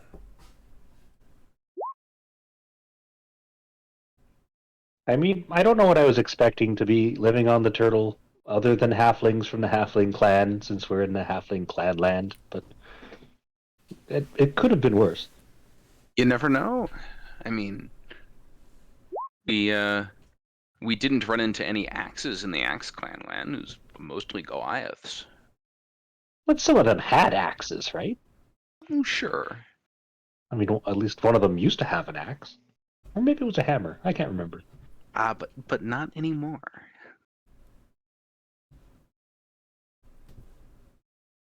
Fate gives and fate takes. Apparently it takes away wings, too. Imagine if Yarvik had wings. That'd be crazy. I wonder if they were cut off at birth. I suppose we can ask him tomorrow.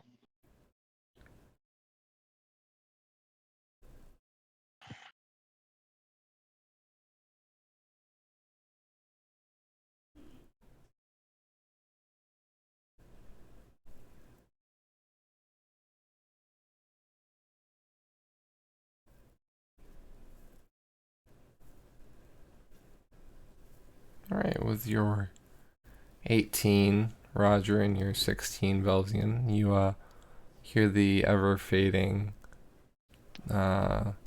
thundering footsteps of the great turtle as it heads south.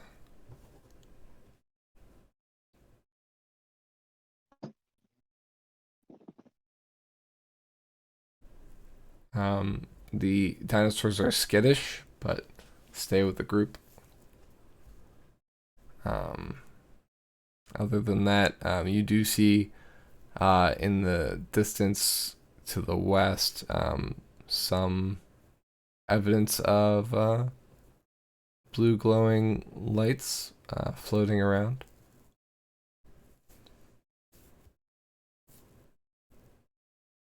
Could one presume it is the other turtle in the west? It doesn't look like a village. It looks like singular points of light. Interesting. This is similar to the phenomena you've experienced when you came out of the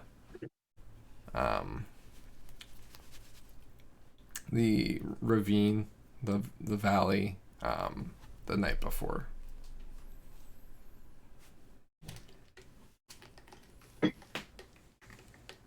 When we found those dead halfling folks, like soon after. Yeah, you saw some of those lights go out. You investigated that and found the dead halfling.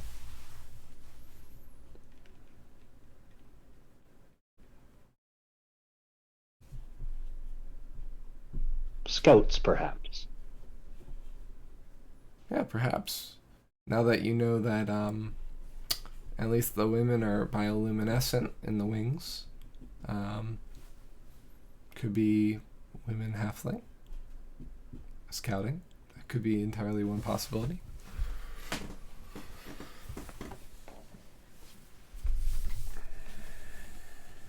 Could be something else blue. Yeah, from the looks of it, it looked like something blew up when you investigated those corpses.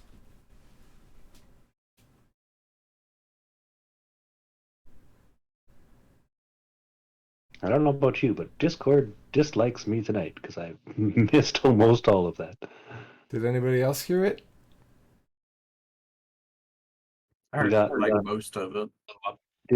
It blew up and Enough like to get like the nothing. context, yeah. Yeah, it blew up.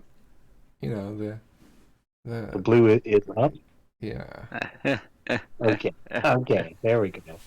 Thought we were watching some kind of explosion in progress. I was like, oh no. No, I was just saying that yeah, it was a joke. It was just there was a joke because of the blue. It was fine. It's fine. Okay. We will not warn second watch of the explosion in the distance. I was talking about the corpses you investigated must have blew up because there's the blue light joke. Too soon. Mm-hmm. Those poor halfling.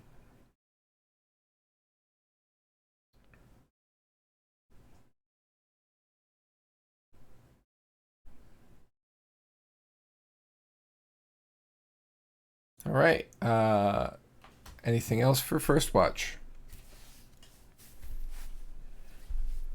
No, I don't Yeah. think so. If those lights are Nothing for staying their now. distance, not much we can do.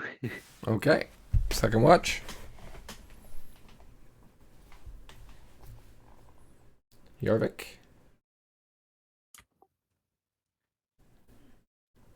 Garvik is still pretty pumped up about seeing some wayward clan members from far across the realm, and he's just going to take some time and enjoy a good smoke out of his new pipe.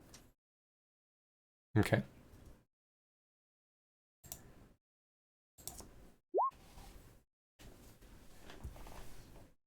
That pipe must be amazing. Stoned, he's all red eyed. We're gonna Um, wake up in the morning and Jarvis gonna just be like laying there like, guys, hear me out. Duck sausage wrapped in duck sausage. and then deep fried and covered in duck sausage gravy. I'm telling you, we're sleeping on this. You find the pipe was already loaded when you lit it up, so you didn't need to stuff it with much tobacco. And you find that it eases your itch as you kind of relax, and in the distance, just it feels like you can hear or maybe feel a heartbeat, or maybe it's your own heartbeat. Whoa, man. The snozzberries taste like snozzberries.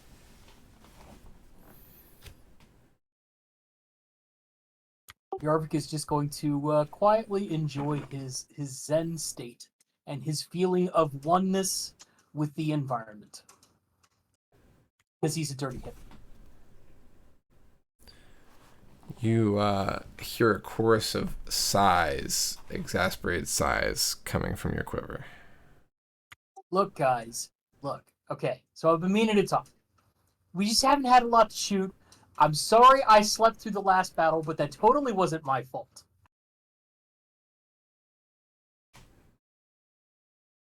Uh-huh. Fine. All right.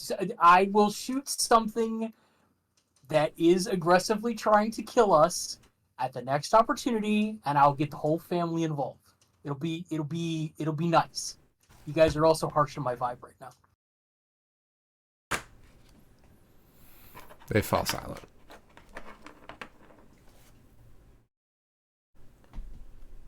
All right. As Yarvik vibes, he loses track of time and fails to wake third watch. Roger, you are meditating. Do you take note of this? Of Yarvik getting high? Yes. Only if it disrupts my meditation. Otherwise, I will notice when I wake up. Okay. Zippo and Ulrich, having that been awakened by Yarvik,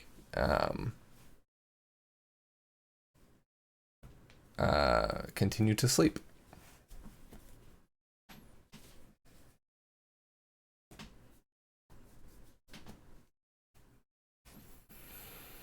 All right.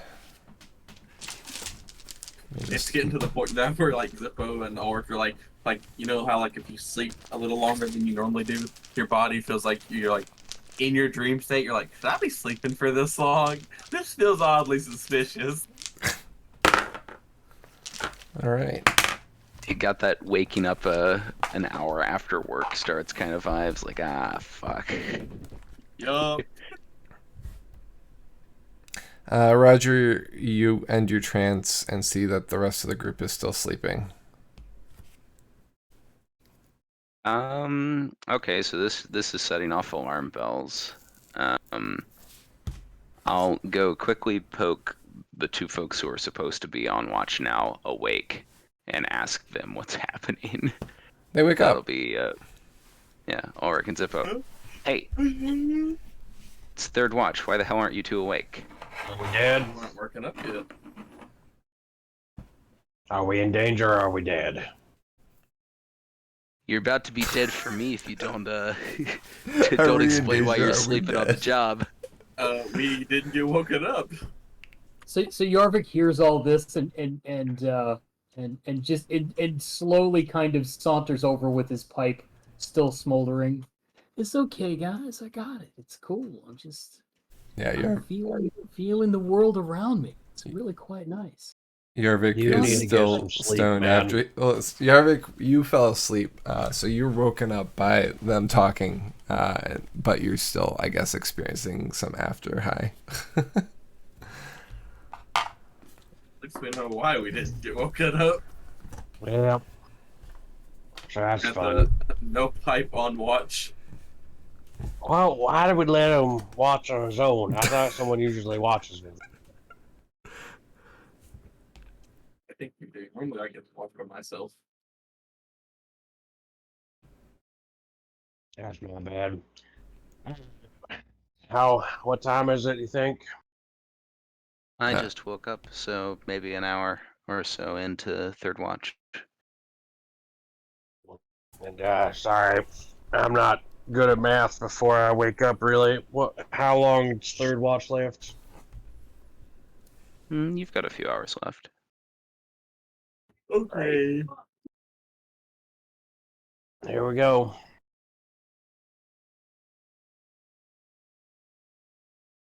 We do the watch. Okay. You rolling? Mm-hmm. 21. Cool. All right. The rest of the night is fairly quiet as day is breaking and the sun begins to rise. You see some of the aftermath of the turtles' walk. The areas where it stepped are great impacts in the earth. The earth is sunken there some. In fact, if the turtle walks this area often, it might account for the rise and fall of the land in swooping motions throughout this region.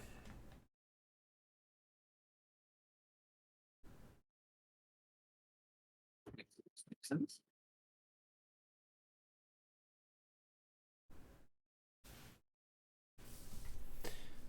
Anything either of you do during the watch?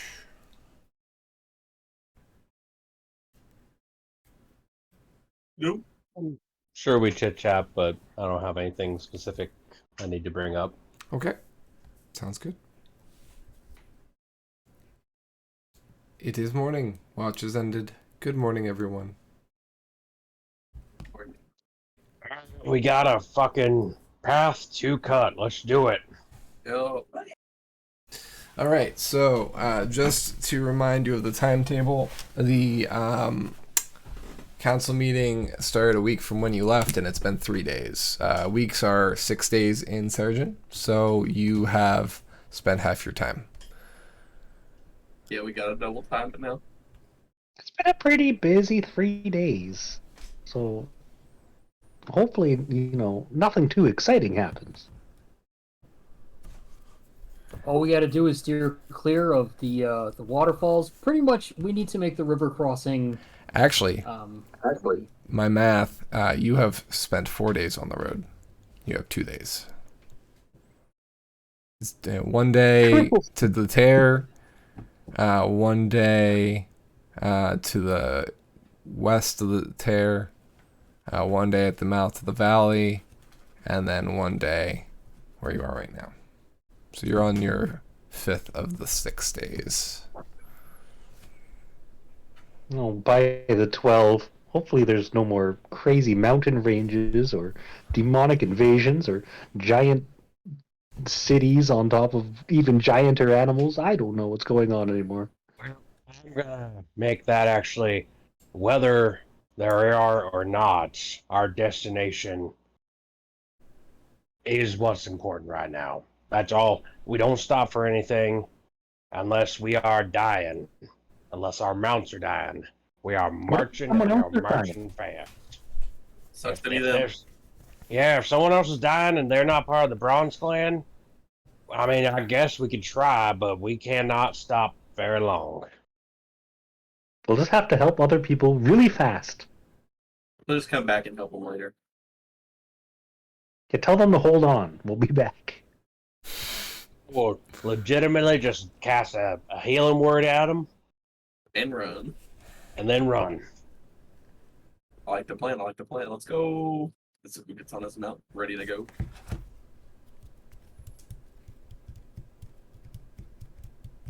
Okay, so what's the path of travel?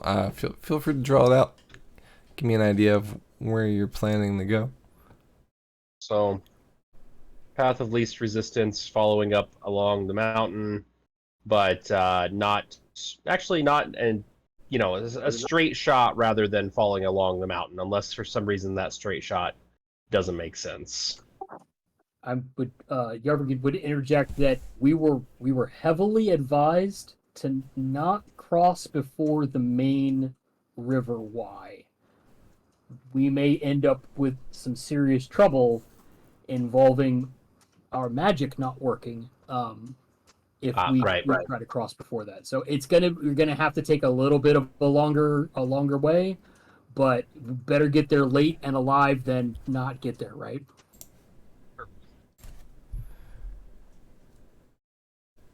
Did they say why our magic wouldn't work?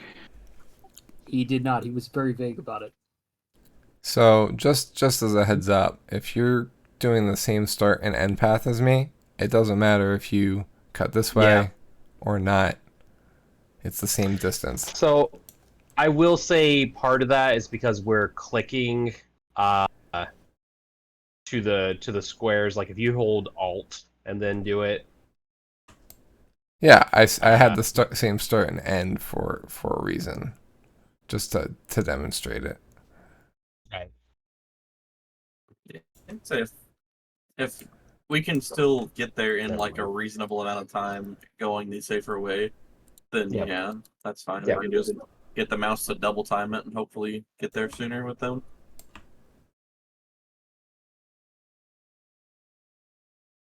Good.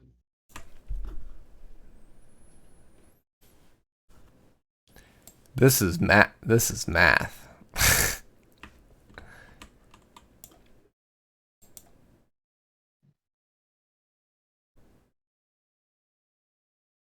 Okay, so you're traveling kind of directly northeast until you get to the river, and then you'll cross it and head due north. Yeah, and Draconic Zippo's gonna utter like to the creatures, the best word he can think of for once we all get mounted. He's gonna in Draconic Zippo tell him to run as fast as possible. So whatever he thinks the best word would be for that. I'm thinking like I have a word, but my brain is not registering the word, so I can't say the word. Like I really can't think of like I'm thinking of a word, but the word's not. It's on the tip of my tongue. Like I for can't think of the example, name. Roush. Yes, there we go. I knew it was a simple word, but my brain just wouldn't let me say it. That's what is that German or Russian for with speed? Hurry. Roush. Let's find out. Roush.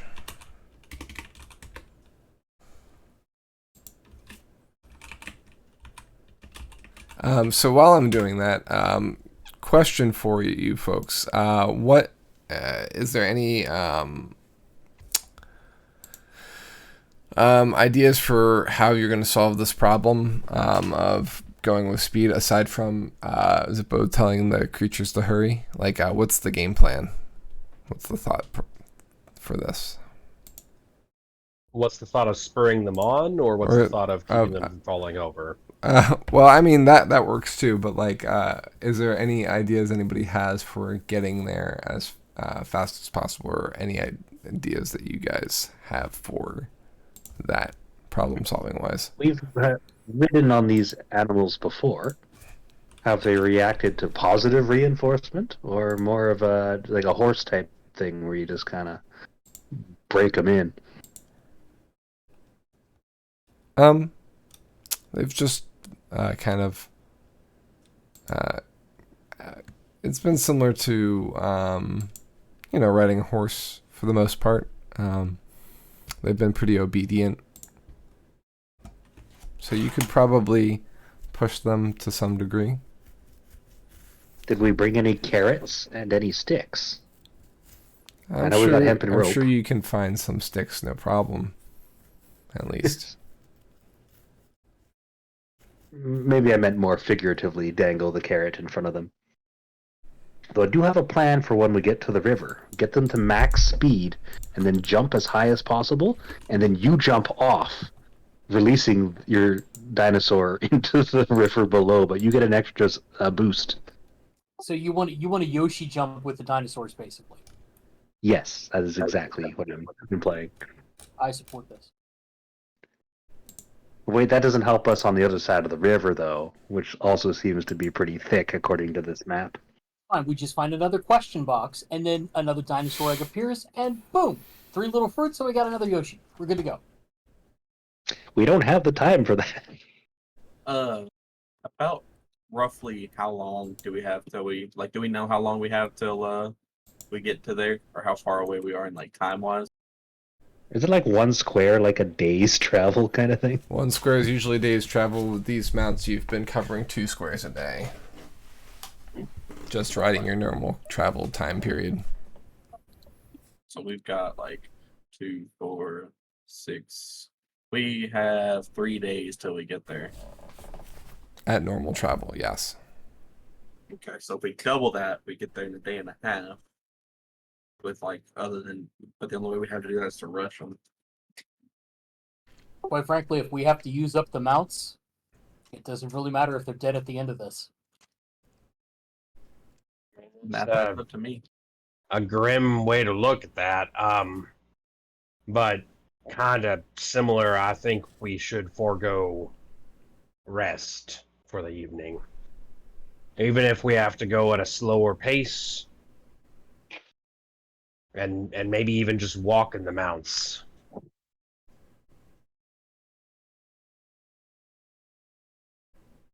Do we know any? We know at least one person who will probably be at this council meeting, right?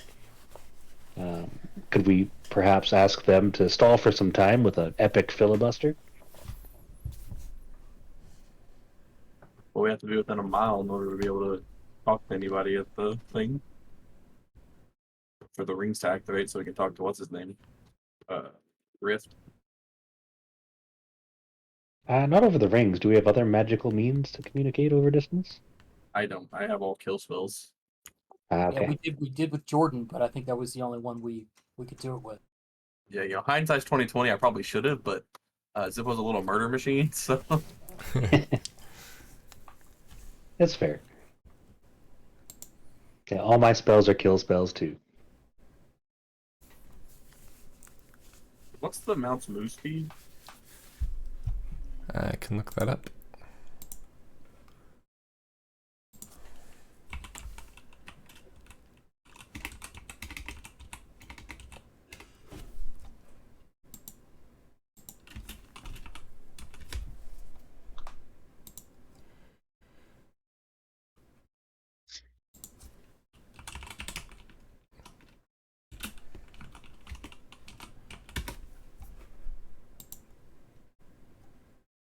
Okay.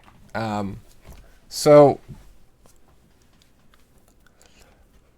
just it's twice the speed of a riding horse, which is 60 feet. So it's 120 feet. Okay, so if we rush them, it's 2. Or if we essentially get them to move at double speed, we get 240. If you're having them gallop, they would be able to move at speed and a half because they're 2-legged. They can't run all out very well on their 4 legs, so they don't get double. They get move and a half. So they'd be able to move. So it'd be 180 feet. Yeah. Yeah, definitely say we have them gallop.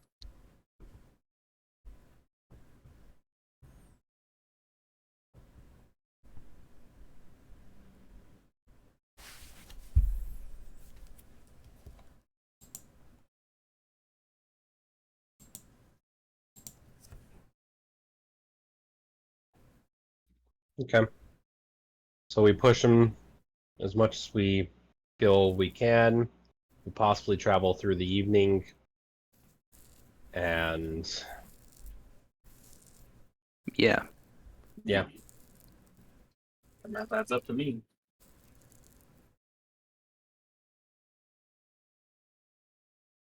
It makes sensical to me.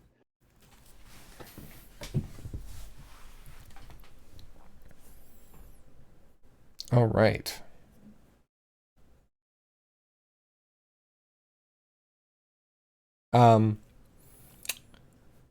So fielding some questions. What are reasons that you might stop? To warn people of demons if you see them? Nope. How about if somebody is being attacked? What are they getting attacked by? Yeah, Yeah. I think Ulrich would legitimately advise that if it is not something that is coming at them or someone who is clearly a Bronze Clan member. Mm-hmm.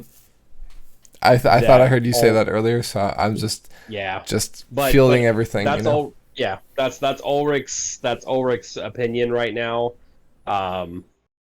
Others may differ.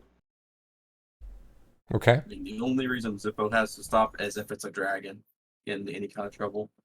At this point, he's like, I need to get to the meeting. Need to see, dragons.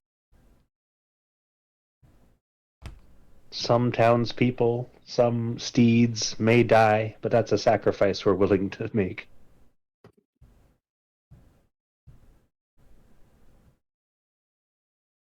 Okie doke. All right, you ride. Your first day of travel is fairly simple. You're traveling along a plain. I would say you're probably trying to avoid any foot travel from the turtle impact areas, but you can kind of actually follow that trail pretty well. The turtle seems to have come maybe kind of arced around the forest, so you're kind of following its route a bit. Eventually, I would say about here, it veers off to the west, and you leave the tracks behind. You do see the river kind of gleaming on the horizon to the north of you as you're traveling at this point, before it starts turning more northward as well, kind of parallel of you and just out of sight from the horizon. Since this is a plain, you're not really seeing things to the distance as easily. It's more of a flattish with small hills and small bits of cover every once in a while. But this is the most open you've been in Relic, aside from when you came out of the mountains. This is and even now that the mountains have fallen away, this is the most open you've ever felt in Relic. You've constantly, while you've been in Relic, been in either the forest or in a river or in a jungle or in the mountains. And yes, there is a forest somewhat to the west of you, but for the most part, this is a more of a lush valley. You continue to ride throughout the day, stopping, I assume, to eat or eating while you're riding. I would say we can probably eat while we ride, but I'll just have to open the bag and drop food in for Brunhild and water. I imagine I have some in there, but I don't want it to run out. I mean, eating is the one thing, I guess a more realistic thing that I should have said, Josh. Obviously, if the animal can't move, it needs to stop, that's a reason to stop. Mm-hmm. Animal needs to eat at some point, I'm sure. Yeah, the animals feel about midday like they've been traveling pretty hard. You can hear the panting and whatnot. You're riding them pretty at move and a half speed, right, at a full run. So after 4 hours of this, they're pretty tired feeling. What do the rest of you think? Would we push and eat on their backs, or would we stop to eat and let them drink? Well, it'd probably be more efficient for them to stop and eat. That way they have their energy back. Yeah. Seems to me like most of the dinosaurs in this region have union regulated breaks anyways, so we can't fight that. At least Fred did.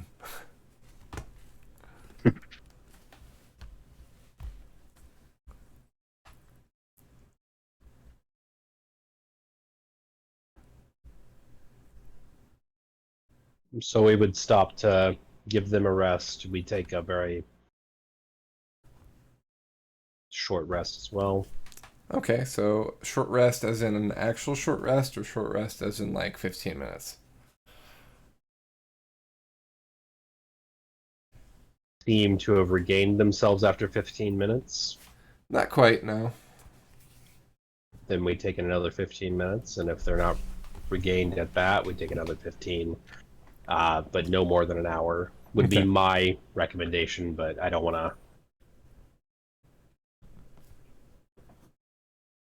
Sounds reasonable to me. All right. Are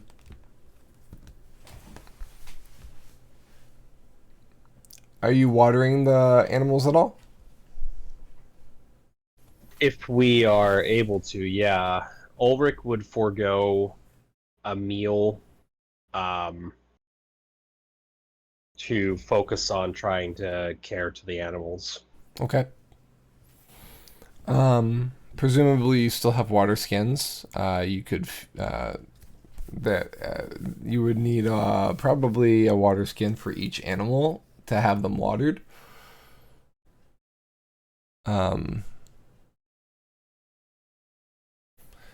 Typically speaking, they've been able to take care of themselves and drink from things, but since we've been pushing, they haven't really been able to see to themselves at all. Excuse me. Zippo, I know you can make ice. Can you make water in a magical sense? Not anymore. All right. I Well, forgot you lost that. Yeah.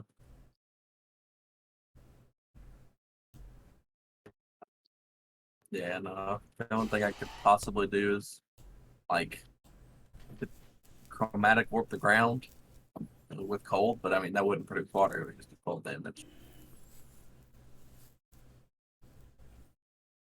Yeah, good thought, but Yep. yeah, that wouldn't work. Yeah. Yeah. I mean, I could also blight this entire area and kill all the plants if that would help.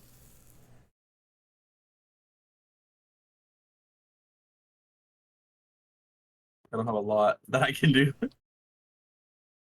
Ulrich will search for water in a radius that won't keep him away for more than 30 minutes. Okay. It does seem to have rained in the last week or so, and you do. I'm gonna give you that you basically you're like taking a 10 to spend the rest looking for water, and you find a shallow pool of water in presumably one of the turtle footprints, or maybe an old one. It's an kind of a small watering hole.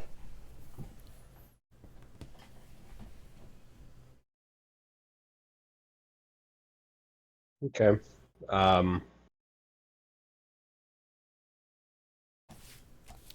Leading the pack there. Okay. They eagerly drink the water.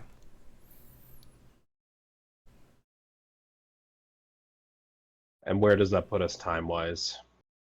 Half hour. Okay. If they seem exhausted still, like I said, I'm comfortable with up to an hour, full short rest. But if they're not exhausted, then I'm comfortable leaving. They should be good. After about a half hour, they seem mostly recovered.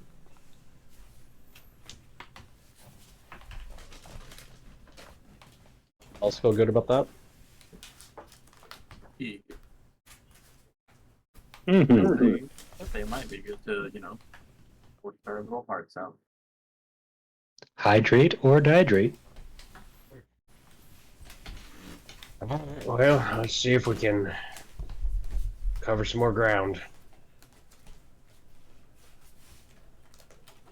We're going to cover the ground with dinosaur footprints like birds cover the ground with something else.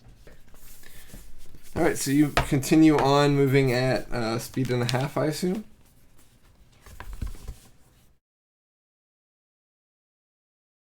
Yes. Cool. Yep. We are speed. Sounds good. All right.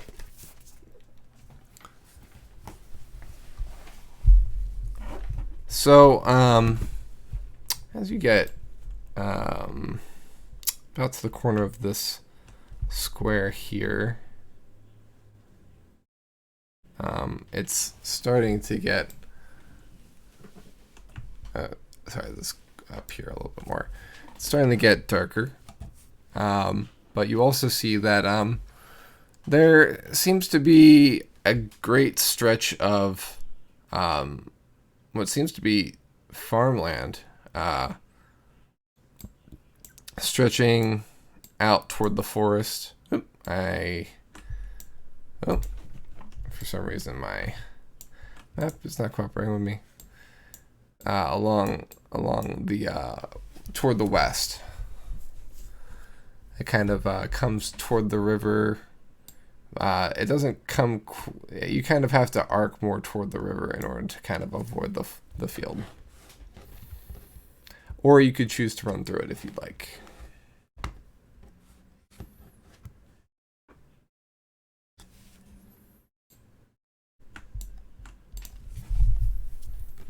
I mean, we were told not to ford, right?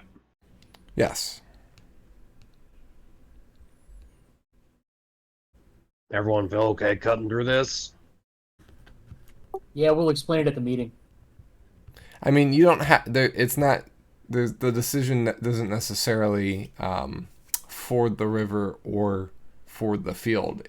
You can get closer to the river and not step on the field if you need to, if you feel like. Yeah, if we can avoid stepping on the field, but without crossing the water, then yes. Okay.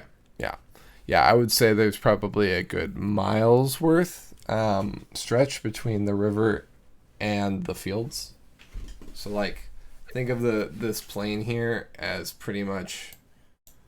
Now you don't see people actively working at the moment, but it is also later on in the day, and you don't see any settlements, but you see definitely kept fields of a variety of large plants.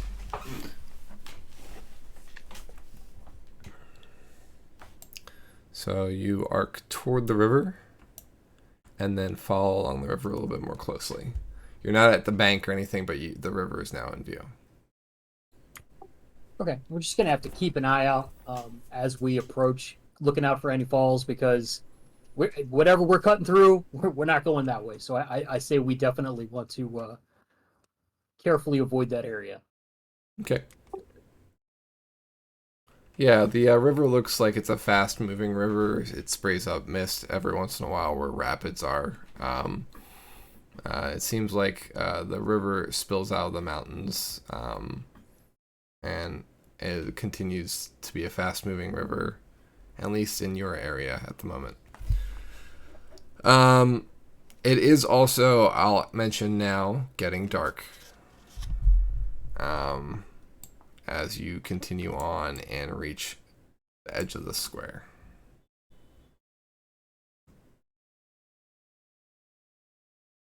Do we want to push it or we want to stop? Growing darker just means growing faster, right? Well, at least for your shadows. Ooh. I think we've got a schedule to keep here. I agree.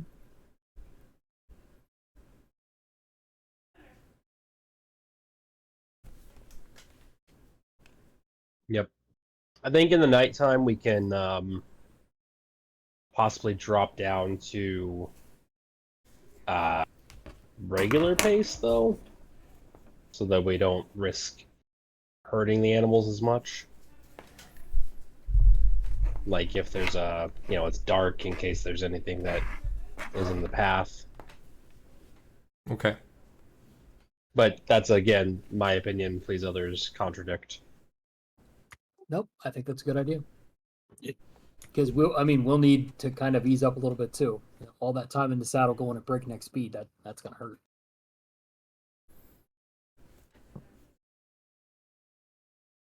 As long as we don't stop.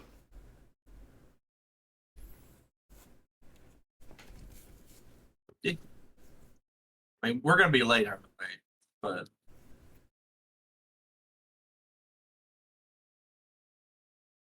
we're gonna be late either way.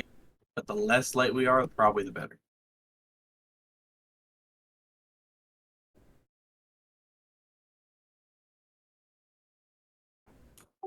We'll go ahead and as the sun is going down, in order to maximize the dark vision's time, useful time.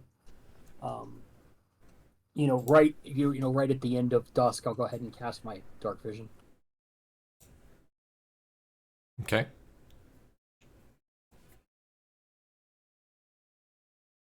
Oh, that's 8 hours, not 1 hour. I apologize. You had dark vision for longer than I thought yesterday. Oh, nice. I don't know why I thought 1 hour. I I suppose also just at the thought- top. yeah. The top says one action, so it just. Yeah, that's probably what happened.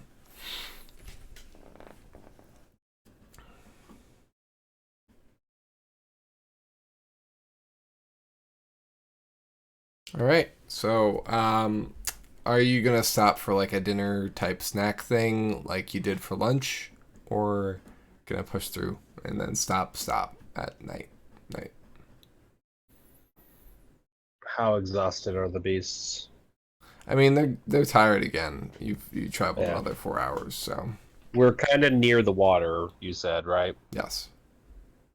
We could stop, give them a minute to drink out of the river, have a quick bite ourselves, and then try and push further. I don't know what others think. I think the original plan holds. We, water the animals, feed ourselves, and then, push on, even if it's just at a regular pace. Yeah. Yeah, we gotta make it. We spent too much time lollygagging. Okay.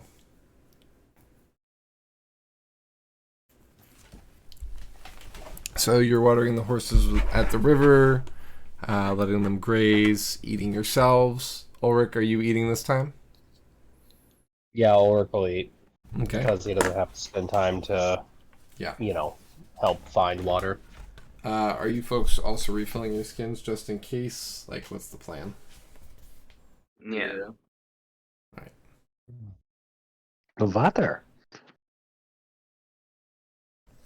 All right. During the break, does anybody do anything else?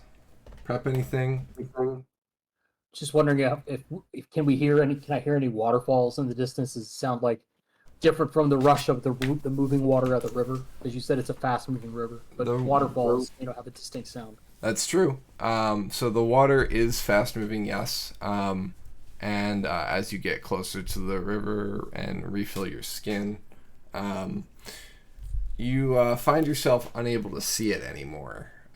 You haven't fallen into the river, but your dark vision seems to have failed. You're breaking up really bad. I missed like half of that. Is it that maybe... Can you hear this? Is this really loud now? No. Okay.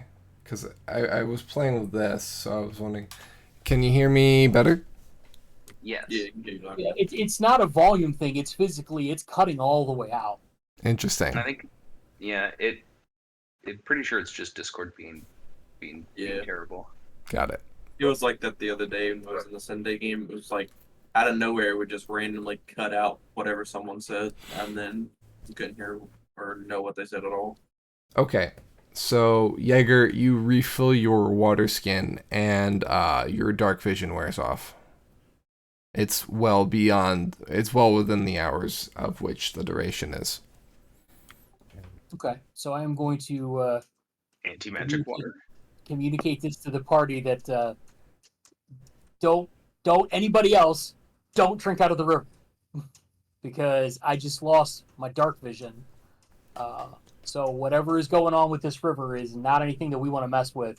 So Because it's not just Thornton, it's legitimately just interacting with the water at all. It's my guess. I don't know. I just know what happened to me. So That's interesting. I wonder how long that effect lasts, and whether it's the location of the water or the water itself.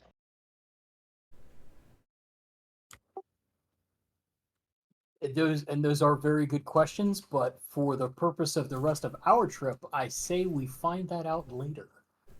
Yeah, no, absolutely. But Yeah, I'm gonna try to cast it tomorrow night or later on tonight and see, just see how long it lasts. You're right. I'm curious myself. I've never run into anything like this. yeah, I'm just saying I'm now going to be holding off on drinking from my water skin for a good while. Might come in handy. So, can I use nature and search to the west of the river for like a spring or something? Maybe that is not as affected as it's not part of the river because I don't know magically what's going on. But maybe some spring water might not have that effect on the rest of the group. You can do a search, but you're going to be doing it at a disadvantage because you can't see at night. How does disadvantage work again? You roll twice and take the lowest roll. Okay, so I'm just using nature. Mm-hmm.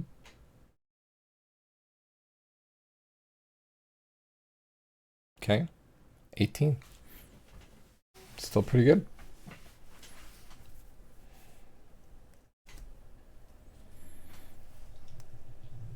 All right. Aside from your mounts, does anybody else do anything with the water? I'm too magic for that. After drinking the water, Belzian puts his ring back on. So, did I miss anything? The ring does not work, Belzian. Huh. Quiet lot.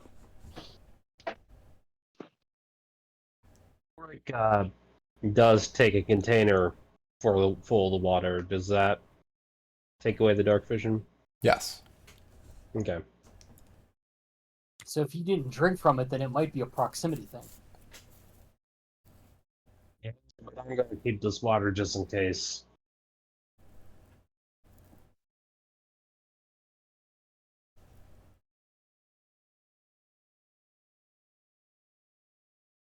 Since we know the water affects the rings, the easiest way to check the effects is as we're traveling, keep trying to use the rings. And then when the ring comes back,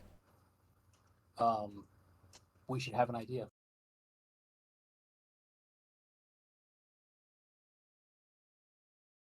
Makes sense to me.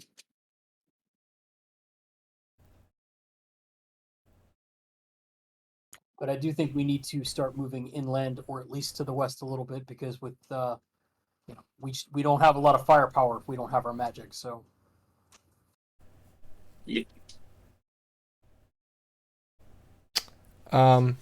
Zippo, is Brunhild still in your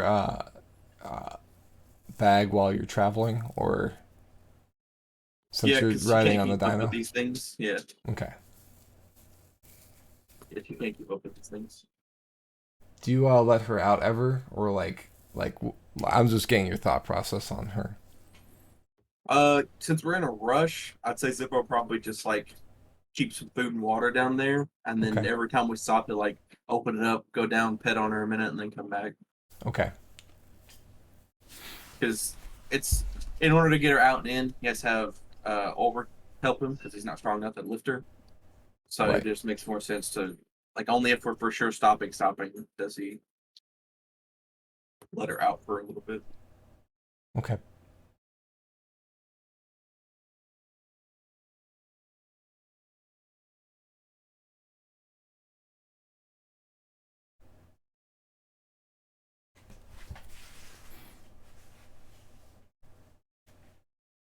All right. So a half hour goes by. You take your breaks.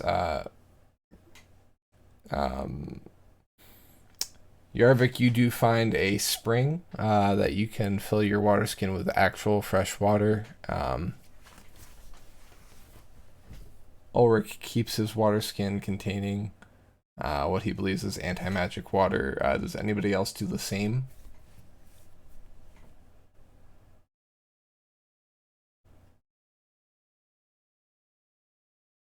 If anybody else is talking, I'm not hearing anything. No, I didn't. I was thinking. So, I'd say we should probably do. Since we're going at normal speed, somebody's got to guide Ulrich. And Yarvik, because but our vision's gone for both of us. I so- mean, I think we also just light a torch at that point. That's true. Yeah. I didn't think. Yeah. Torches make sense.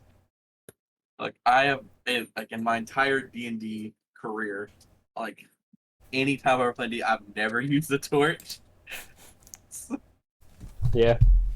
I've I understand You are the missing plans out. there, but I never used them. Like on one of my other characters, I have like holy water and caltrops that have never been touched. I've had them since the beginning of the campaign, but I've just never used them.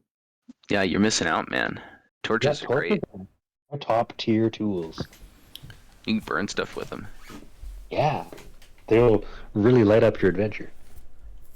Fair enough. Fair enough. Other than filling your water skin over, are you doing anything else with the water?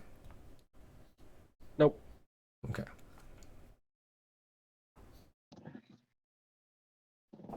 Does anybody fill their water skin with the fresh water that Yarvik found?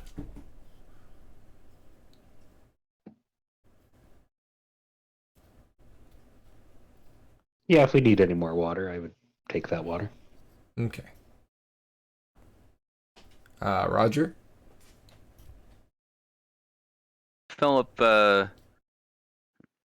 some flasks, but I'm not going to touch my main water skin. Okay. I might even have 2 water skins. You might. Hold up. It's. No, I only have 1. I'll put it this way. I wouldn't be surprised if Roger had more than 1. I could empty out an oil flask. Yeah, I'll empty out an oil flask and fill that up with this anti-magic water. Okay.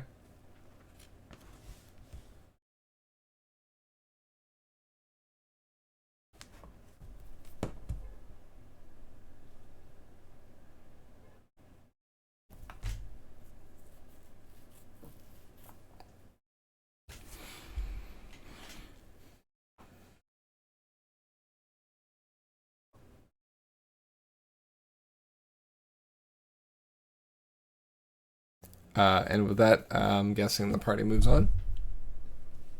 Yeah. Onwards. That's not the right one. All right. Going at normal or half speed? Careful or... I would say normal because we're trying to get there fast. Yep. Okay.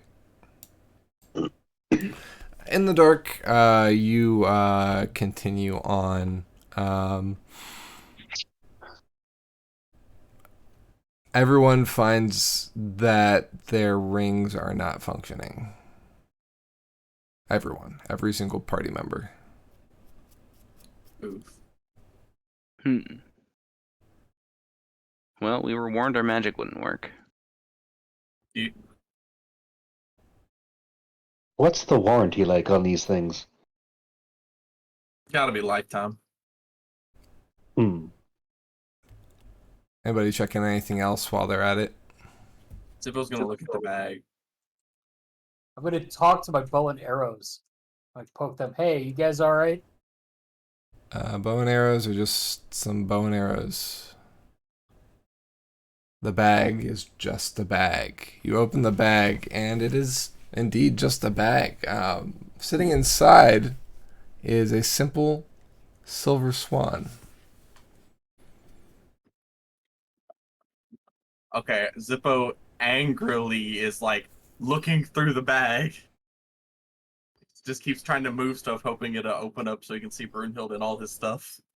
I want to clarify. My bag of holding or his Jordan Jordan. This is Zippo's bag.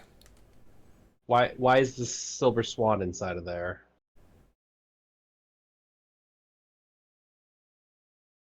Well, Zippo will pull it out.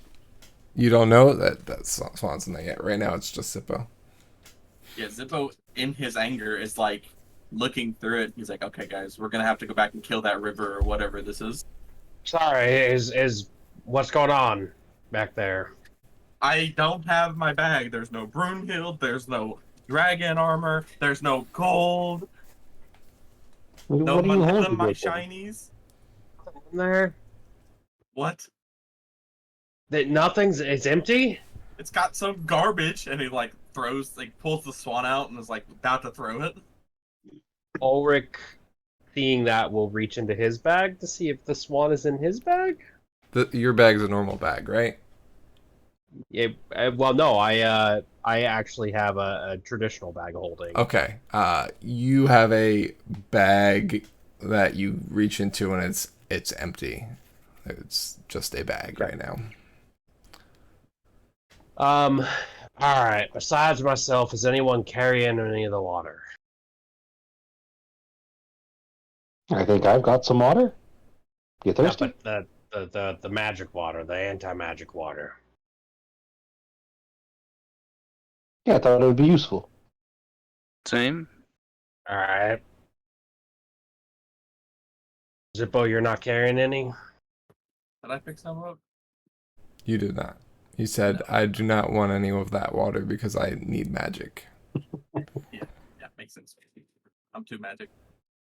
Right. So why is it affecting you is what I don't understand. I think it's affecting all of us because the rings don't work. Right, but for all but Zippo, that makes sense. We all fucked with that water.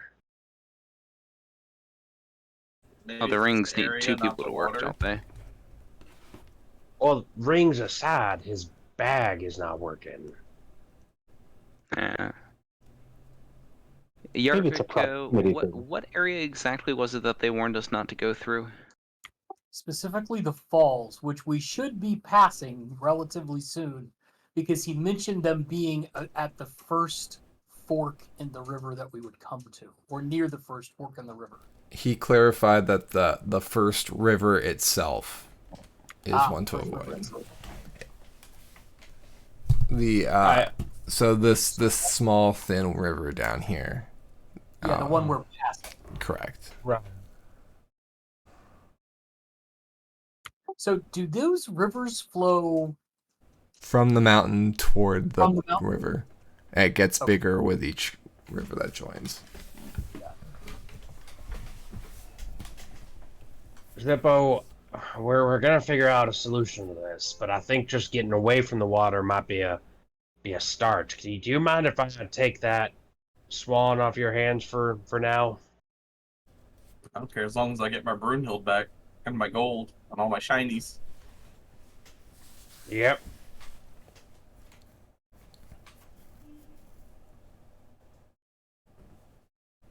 Zippo is still very angry. All right. What a curious turn of events. I shall note it in my notebook with my quill of embers.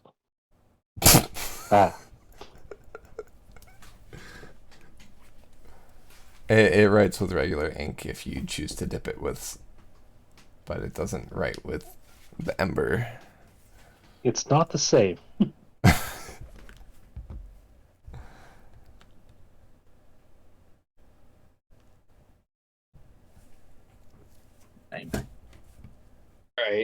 right. I mean, the good news, Zippo, the good news is, they're not going to be, Brunhild is not going to be back the way we came. She's in your bag. The bag is just acting weird right now. Mine too. They're just like our rings. So let's put some distance here, see what we can do. I'm going to just hold on to this swan, and you just keep an eye on your bag. As soon as we're further out, we'll take it, we'll reassess, see what's going on, and then if we need to, we'll dump out the water that we got with us and go from there. We gotta do it fast. Yep, I'm fine to pick up the pace a little, personally. Yeah, once we start moving again, every maybe 5-10 feet, Zippo checks the bag. Okay. So you're just like constantly as you're riding, like. Yep. All right, and with each glance, you get more and more frustrated as the bag does not. Okay.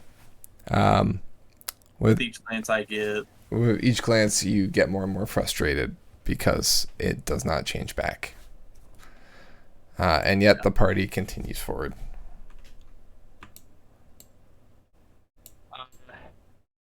Once we're, that far along, I think we dump the water into the river that we're, whatever part of the river we're near.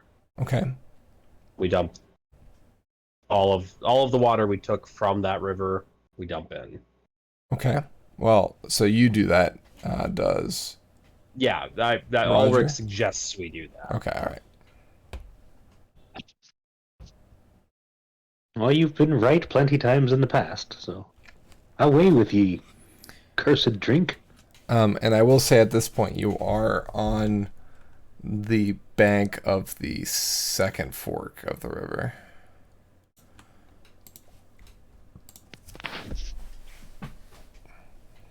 And it is also very dark. It's past midnight. It's probably about 2 o'clock in the morning. Yeah, Nope. Zippo's still angrily looking at the bag, just hoping. I know we need to keep moving, but I do not think it would be wise to try to board this thing at night. I agree. Plus, we're running on no sleep, so. Roger, are you okay with parting with the water? It'll make me very sad, but yes.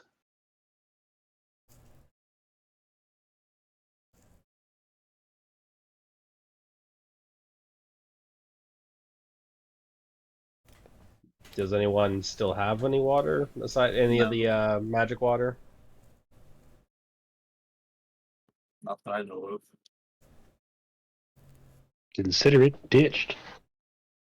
Okay.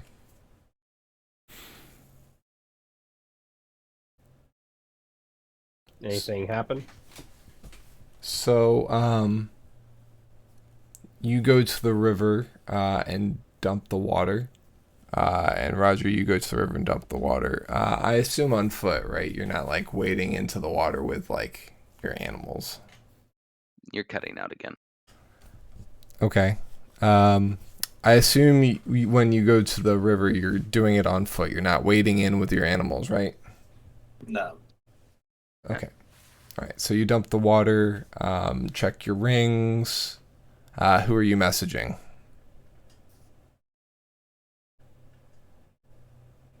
Zippo To see if the only one who hasn't been in the river yet. Okay. Because so- none of us been in the river. So you're messaging one of the other three, Roger? Yeah, Zippo. Okay. Zippo does not hear you through the ring.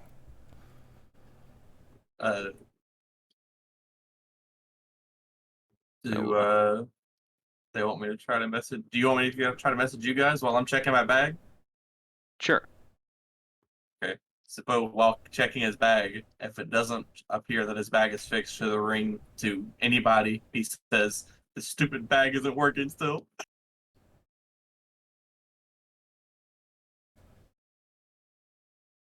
Yeah, it doesn't work. What's that?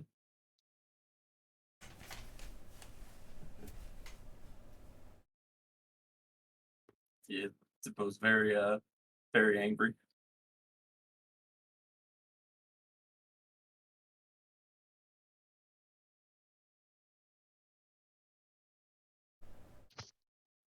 Zippo very It's sad. definitely a quandary. Do you try anything else, Roger? I mean, I'll Take a try piss. messaging the rest of the party. Okay. Ulrich hears you. Wait. All right. Does Ulrich's bag work? It does. Okay. Did Zippo? Did you let Brunhild drink out of the water? No. Okay. We saw anti-magic water. Me no go near magic. While that's being discussed, Ulrich fishes in his bag to see if there is a swan in his bag, in addition to the one he's holding. You call a swan out of your bag, and it comes to your hand. You have 2 swans. The pair. So I know that they longed for one another. Yep. But I don't know what else that means. So You no longer have a sense of longing when you hold the one. It seems like they are now whole. Ulrich will tuck them both in his bag of holding for now. Okay. We go around. Ulrich goes around trying everyone else but Zippo. He just does a full broadcast to everyone. Yep. Only Roger hears you. The rest, so Belzian, Yarvik, and Zippo, who are all together, do not hear you. No, my ring's broken. Belzian drank too much water and has to go pee.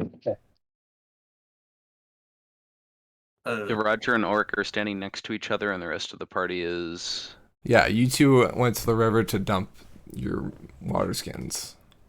I'm going to basically keep talking over the ring as I step closer to the other party while asking Orc to stand still. Okay. What do you mean by step closer? Like, I'm going to take slow steps in the direction of the group of the rest of the party away from Ulrich. okay. I'm looking to see if/when the ring stops working. Okay. The Or- ring stops working when you get within 5 feet of one of the rest of the party. If I step back away from them, does it work again? Yes. Belzian had mentioned, but Bane's gone to the restroom, I think, in real Yes. life. But he had said he was going to dump his water out. I thought.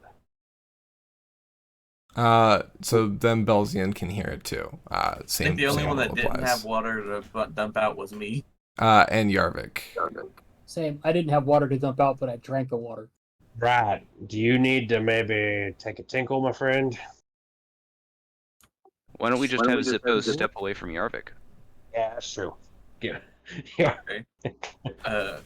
Zippo, do you move your mount further away from Yarvik? Yeah. Okay. How far? Just about 10, 15 feet. Okay. You do so. Testing. Zippo. You still can't hear them.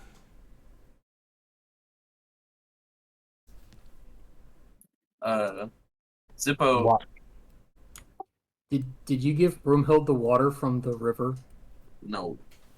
Brunhild's been in the bag the whole time. It would have been impossible for Brunhild to drink the Yeah. water. I thought he said he was feeding and watering. No, I had some in there for her already. Before, like, at the beginning of the day.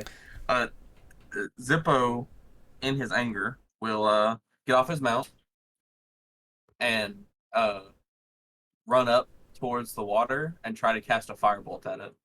Okay. You cast a firebolt at the water.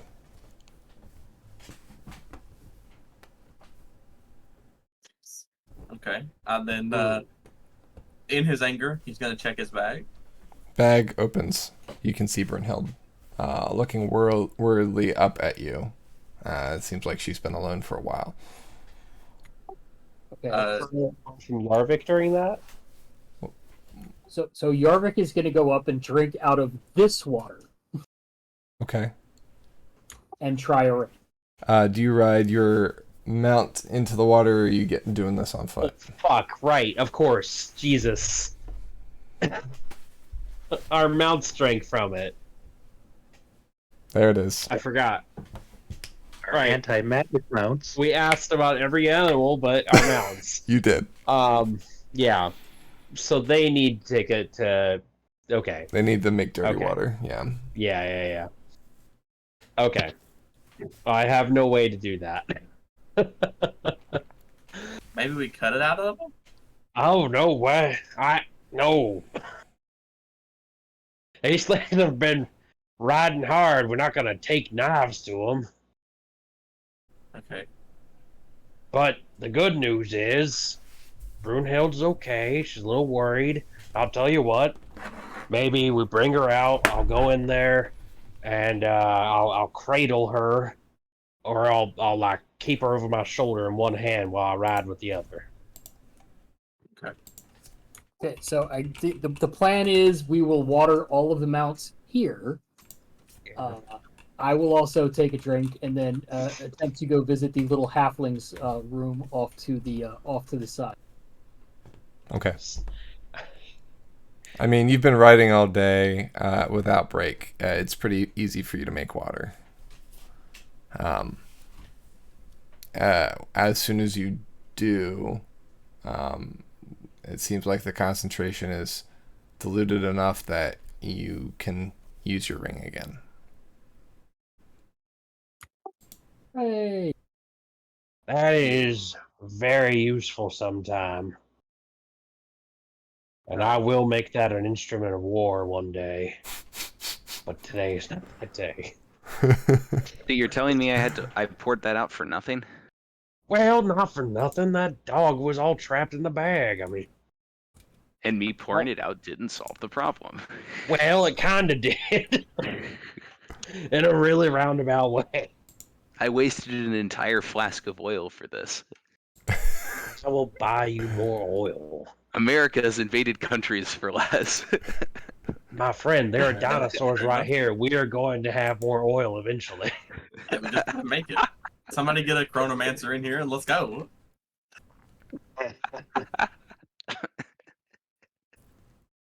So, yeah, are we comfortable with continuing forward? If I kind of carry Brunhild over my shoulder. I think we were gonna wait for daylight to break before we tried to ford. Oh, that's true. We were. Can we Okay. mark on our map where this anti-magic water is. Oh It's a yeah. special tool that will help us in the future.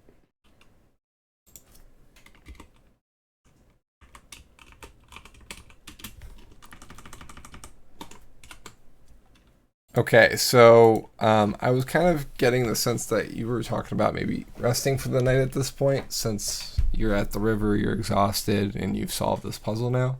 Yeah. We made a lot. I mean, we covered a lot of ground. You did. So, I think we have to make peace with fording a river at night. Does sound like a bad idea. Yeah, because we came from here, didn't we? Like this square is where we were at. Something like that. Yeah, so we made it pretty good. We could make it there tomorrow, which would be technically the day of the meeting, if we book it. Yeah. So I'm down to rest and then go tomorrow to make it up there.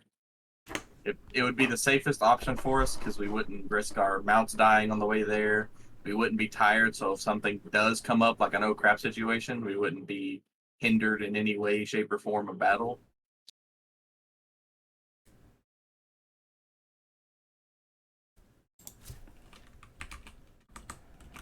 I could spend the night asleep with Brunhild after that horrible experience. Yeah, that was very stressful. I will concede. At Okay. least it wasn't anti-life water. True. That would Did be you figure dead. out what that swan thing you took did? No, not yet. But I thought I might do that while I do a watch. See if I can't Okay. figure some things out about it. Makes sense to me.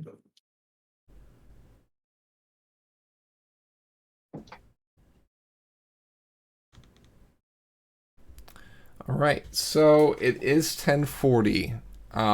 So we're gonna do kind of an abbreviated break, or not break, but watch for this one, rather than going through our watches and everything like that.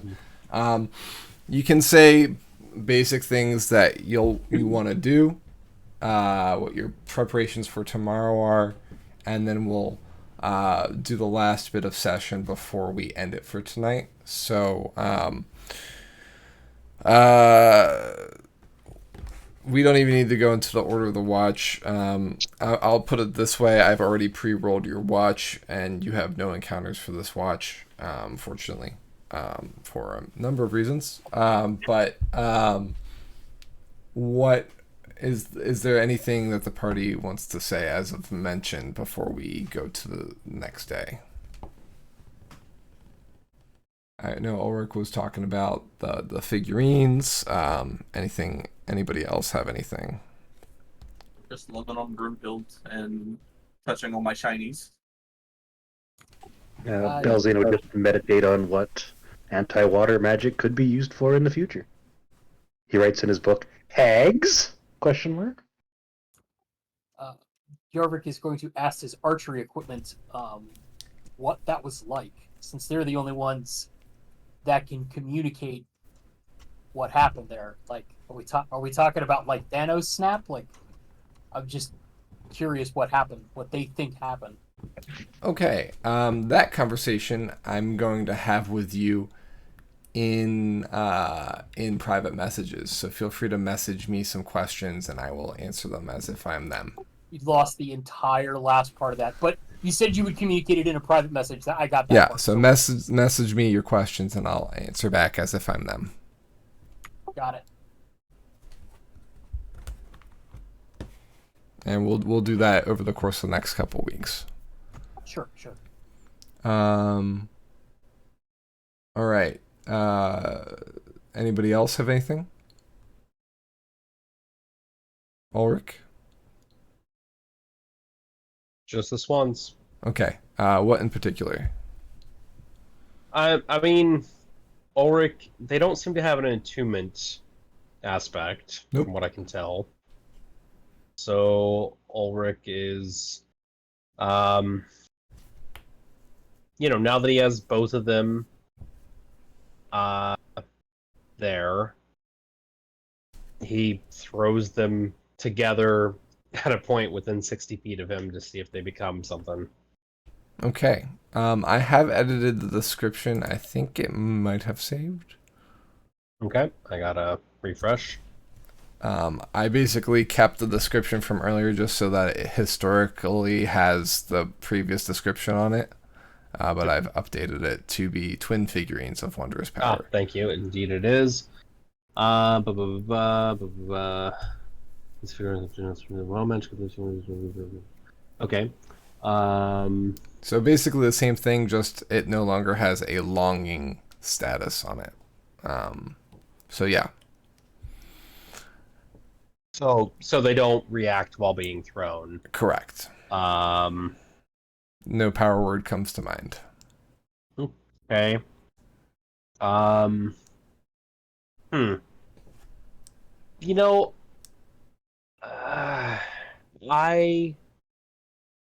Ulrich is going to, just out of curiosity, put one on the ground and then walk 15 feet away while holding the other one. Okay. And does that sense of longing return? Yeah. Yeah. Okay. And you kind of, if you concentrate, have an image in your mind of the swan Yeah. in a field. Okay. Cool.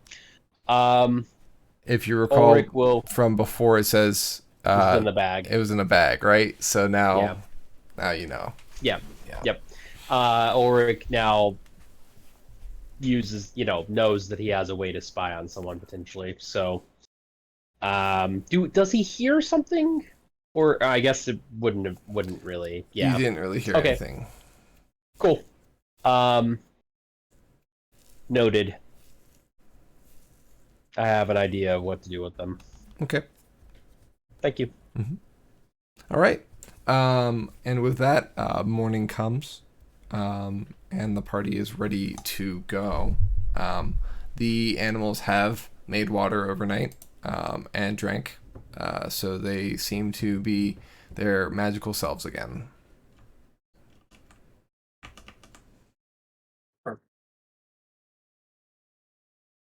Being everyone, but Ulrich marking the river. now we I will weaponize it. Book it. You get an artificer, put the magic water in some bullets. You're fighting a wizard, shoot them. No more magic. Yeah. Ulrich will make the first super soaker. Yep.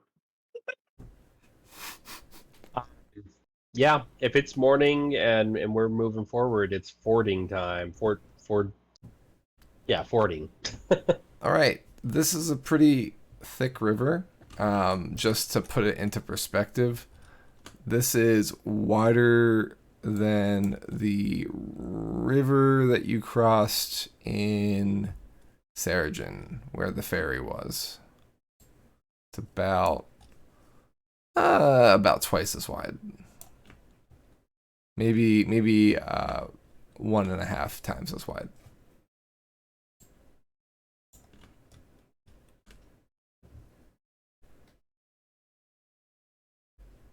Okay.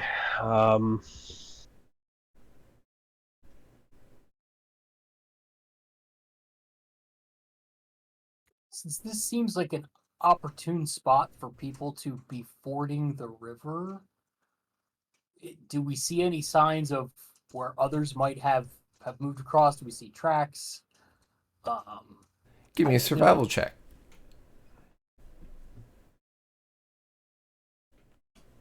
While he's doing that, can Zippo holler out in Auckland to see if any elementals are around? Sure you can. Zippo in Auckland is like, hey, we're friends of Atlin. We would also like some help crossing this river like the other one if you could. That'd be great. Love you. All right. Jaeger, there seems to be footprints leading into the water, heading north across the smaller river before it splits. I'm thinking you meant that there's a shallower part. I see footprints going to a shallower part. You don't see a shallower part, but you see footprints leading to the river. Are they giant turtle footprints? No, they're just normal footprints.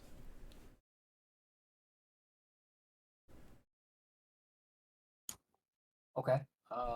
You also see tracks in the water where maybe a boat might have pushed off. You notice that the footprints are not your size, they're slightly bigger. It might have been other creatures crossing the river using a boat. One thing that you realize with your survival check is that your people, at least in the Halfling clan, have wings and have no need of a ford.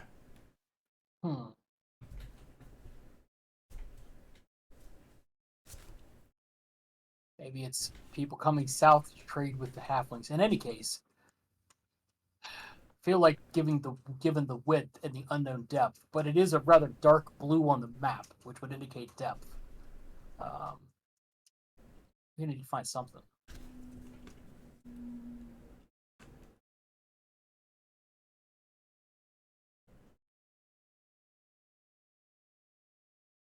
Unless we try to fly. This is how the halflings do it. Yeah, but I mean, we got the mounts. It's not gonna work.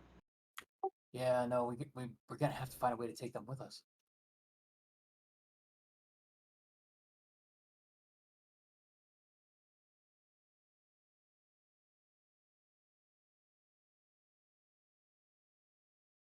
Do I hear back from any water elementals? You have not. Okay. I suppose also gonna scream into the air with the Aaron, I think is what it's called for like air elementals. Okay. And see if he can call any of those as well. He's out of ideas, honestly. He just wants to get away from this water. Makes sense.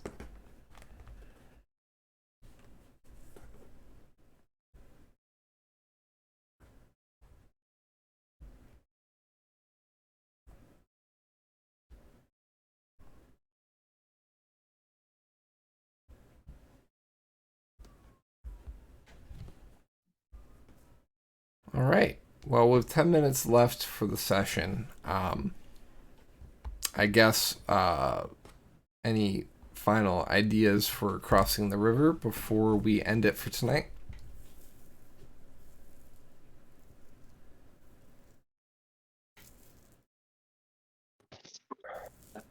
Honestly, I'm out of ideas if speaking to the elements doesn't work for me. Can you polymorph us into a colossal turtle with a city on the back and just walk us across? Wait, So how many polymorphs can you cast? I can twin spell and cast it twice, or get 2 polymorphs out. But if we're just talking like pure amount, I can cast it 5 times. So how Requires concentration each time, doesn't it? Yeah, that's why if I twin spell, then it's only 1 concentration for both spells because of the way twin spelling works. That's interesting. So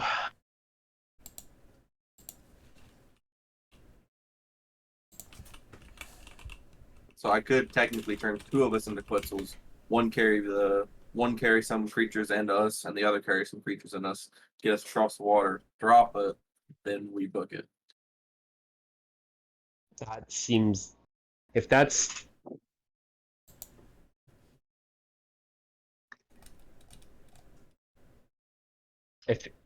if that's possible for the, because these are large, right? The mounts. Yes. Yep. And the Quetzalcoatl's are huge, so they'd be able to carry 1 large each, 1 at a time across the river. So, 1 party member is a Quetzalcoatl and ferries the mounts. The rest of the party members polymorphed into something that can swim, and we just swim across. Well, I mean, at that rate, though, we don't even need to do 2 polymorphs. Really, just 1 polymorph. If the Quetzalcoatl can carry the mounts, just flying back and forth. The mounts are going to freak out when we do that. They are, absolutely. So we could...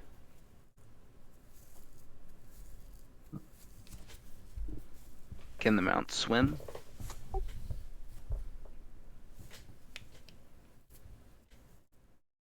Question. One way to find out. Can we put the Does mounts to sleep polymorph- for? Refresh me on polymorph. Is it always relative size? Like, you have to polymorph a huge into a huge? No. Let's just turn them into goldfish and put them in a bag. Yeah, but the downside to that is there's more of them than the amount of polymorphs I can cast at a time. Yeah. So hear me out. Idea, not a very good idea, but an idea nonetheless. Hold on, actually, my brain might actually have a better idea.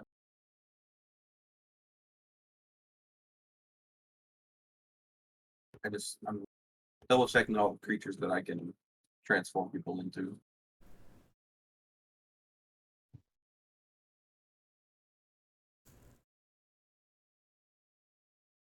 So, a huge beast can carry one large creature. What can a gargantuan beast carry?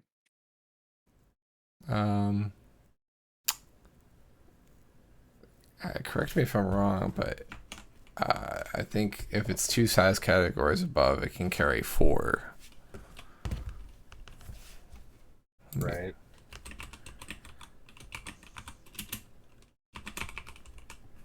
The only downside to this plan is brontosauruses don't have a swim speed. It would just So, like, walk. you're moving it. Yeah.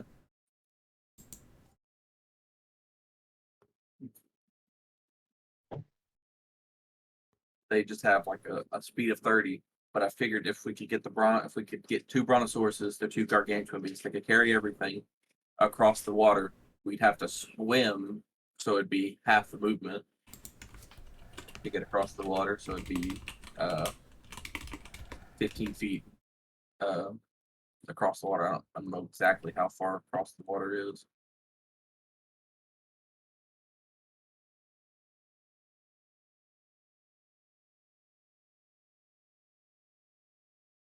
There's also the other 2 options I had thought of are I could get 2 giant sharks. They're huge beasts, but they have a swim speed of 50. They're just slower than the Quetzalcoatl. And we also have to worry about the water's magic canceling abilities. Because if we get into the water with magic on it, might cancel it. Like it did Arvix. Or not Arvix, Yarvix. Eyes. I'll give you that the water doesn't seem to affect any magics here. Based on testing, we've already kind of confirmed that. Okay, perfect. So yeah, that's just the only 2 options I can think of. Roughly given the way or how big the river is, if we're moving at 15 foot or 15 feet a second with the movement speed, how long would it take us to get across the water? 15 feet is every 6 seconds, you're saying? Yeah, sorry. It would probably be faster to fly than that. Move speed flying versus water, I would say. Yeah, I'm just trying to calculate into because of all the back and forth thing that Quetzalcoatlus will have to do. Mm-hmm.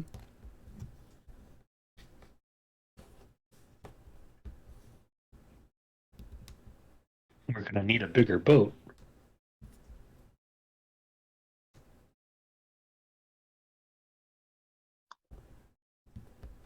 Well, on that note, I'll let you guys think about it, and what we'll do is feel free to post what thoughts you have, and we can talk on it that way.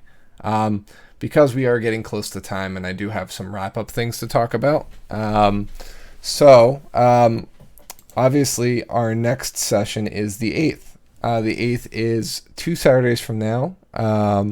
It's a special session. It is going to be the council meeting.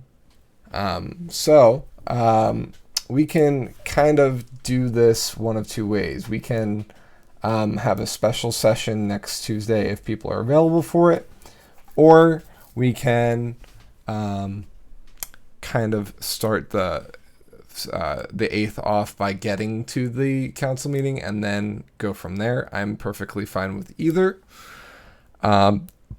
In either case, I'll leave that to each of you, what you think is most preferable. We could also do it where we kind of talk through how the next day of travel goes through text, and then start off at the council meeting in the next session. So there's a few ways we can do it. Don't need to decide right now. It's late, so I want to make sure that we're thinking through this on a more with all our brains about us. So let me just double check again. So Bane, I know you're looking into the 8th still for yourself. It should be good. Okay. I know you said that you usually have the Saturdays off, so I just double checking there. Ulrich, you're good work wise, or at least good until you need to go. Yeah, I will. I should be fine, but I may need to leave towards the end. Okay. And depending on how things go, that might not even need to be worried about. So we'll see. Yarvik, Amethyst, Yarvik and Roger, you're both good. Zippo, you're good. Yes. Okay. So, folks, I'm excited for the session. It'll be on Saturday, July 8th. It's going to be at, what do we say, 1 p.m. Eastern Standard Time? That's when we're starting? I think I think so. Okay. I would like to start the session at 1 p.m., so we'll want to meet a little bit earlier than that to get started, if that's cool. Bane, I know that means that's like, what, 10 o'clock your time? So just keep that in mind. All right, sounds good to me. Okay, folks, we will see you then. And if we see you sooner, all the better. Have a good night. Be safe, be well, be excellent.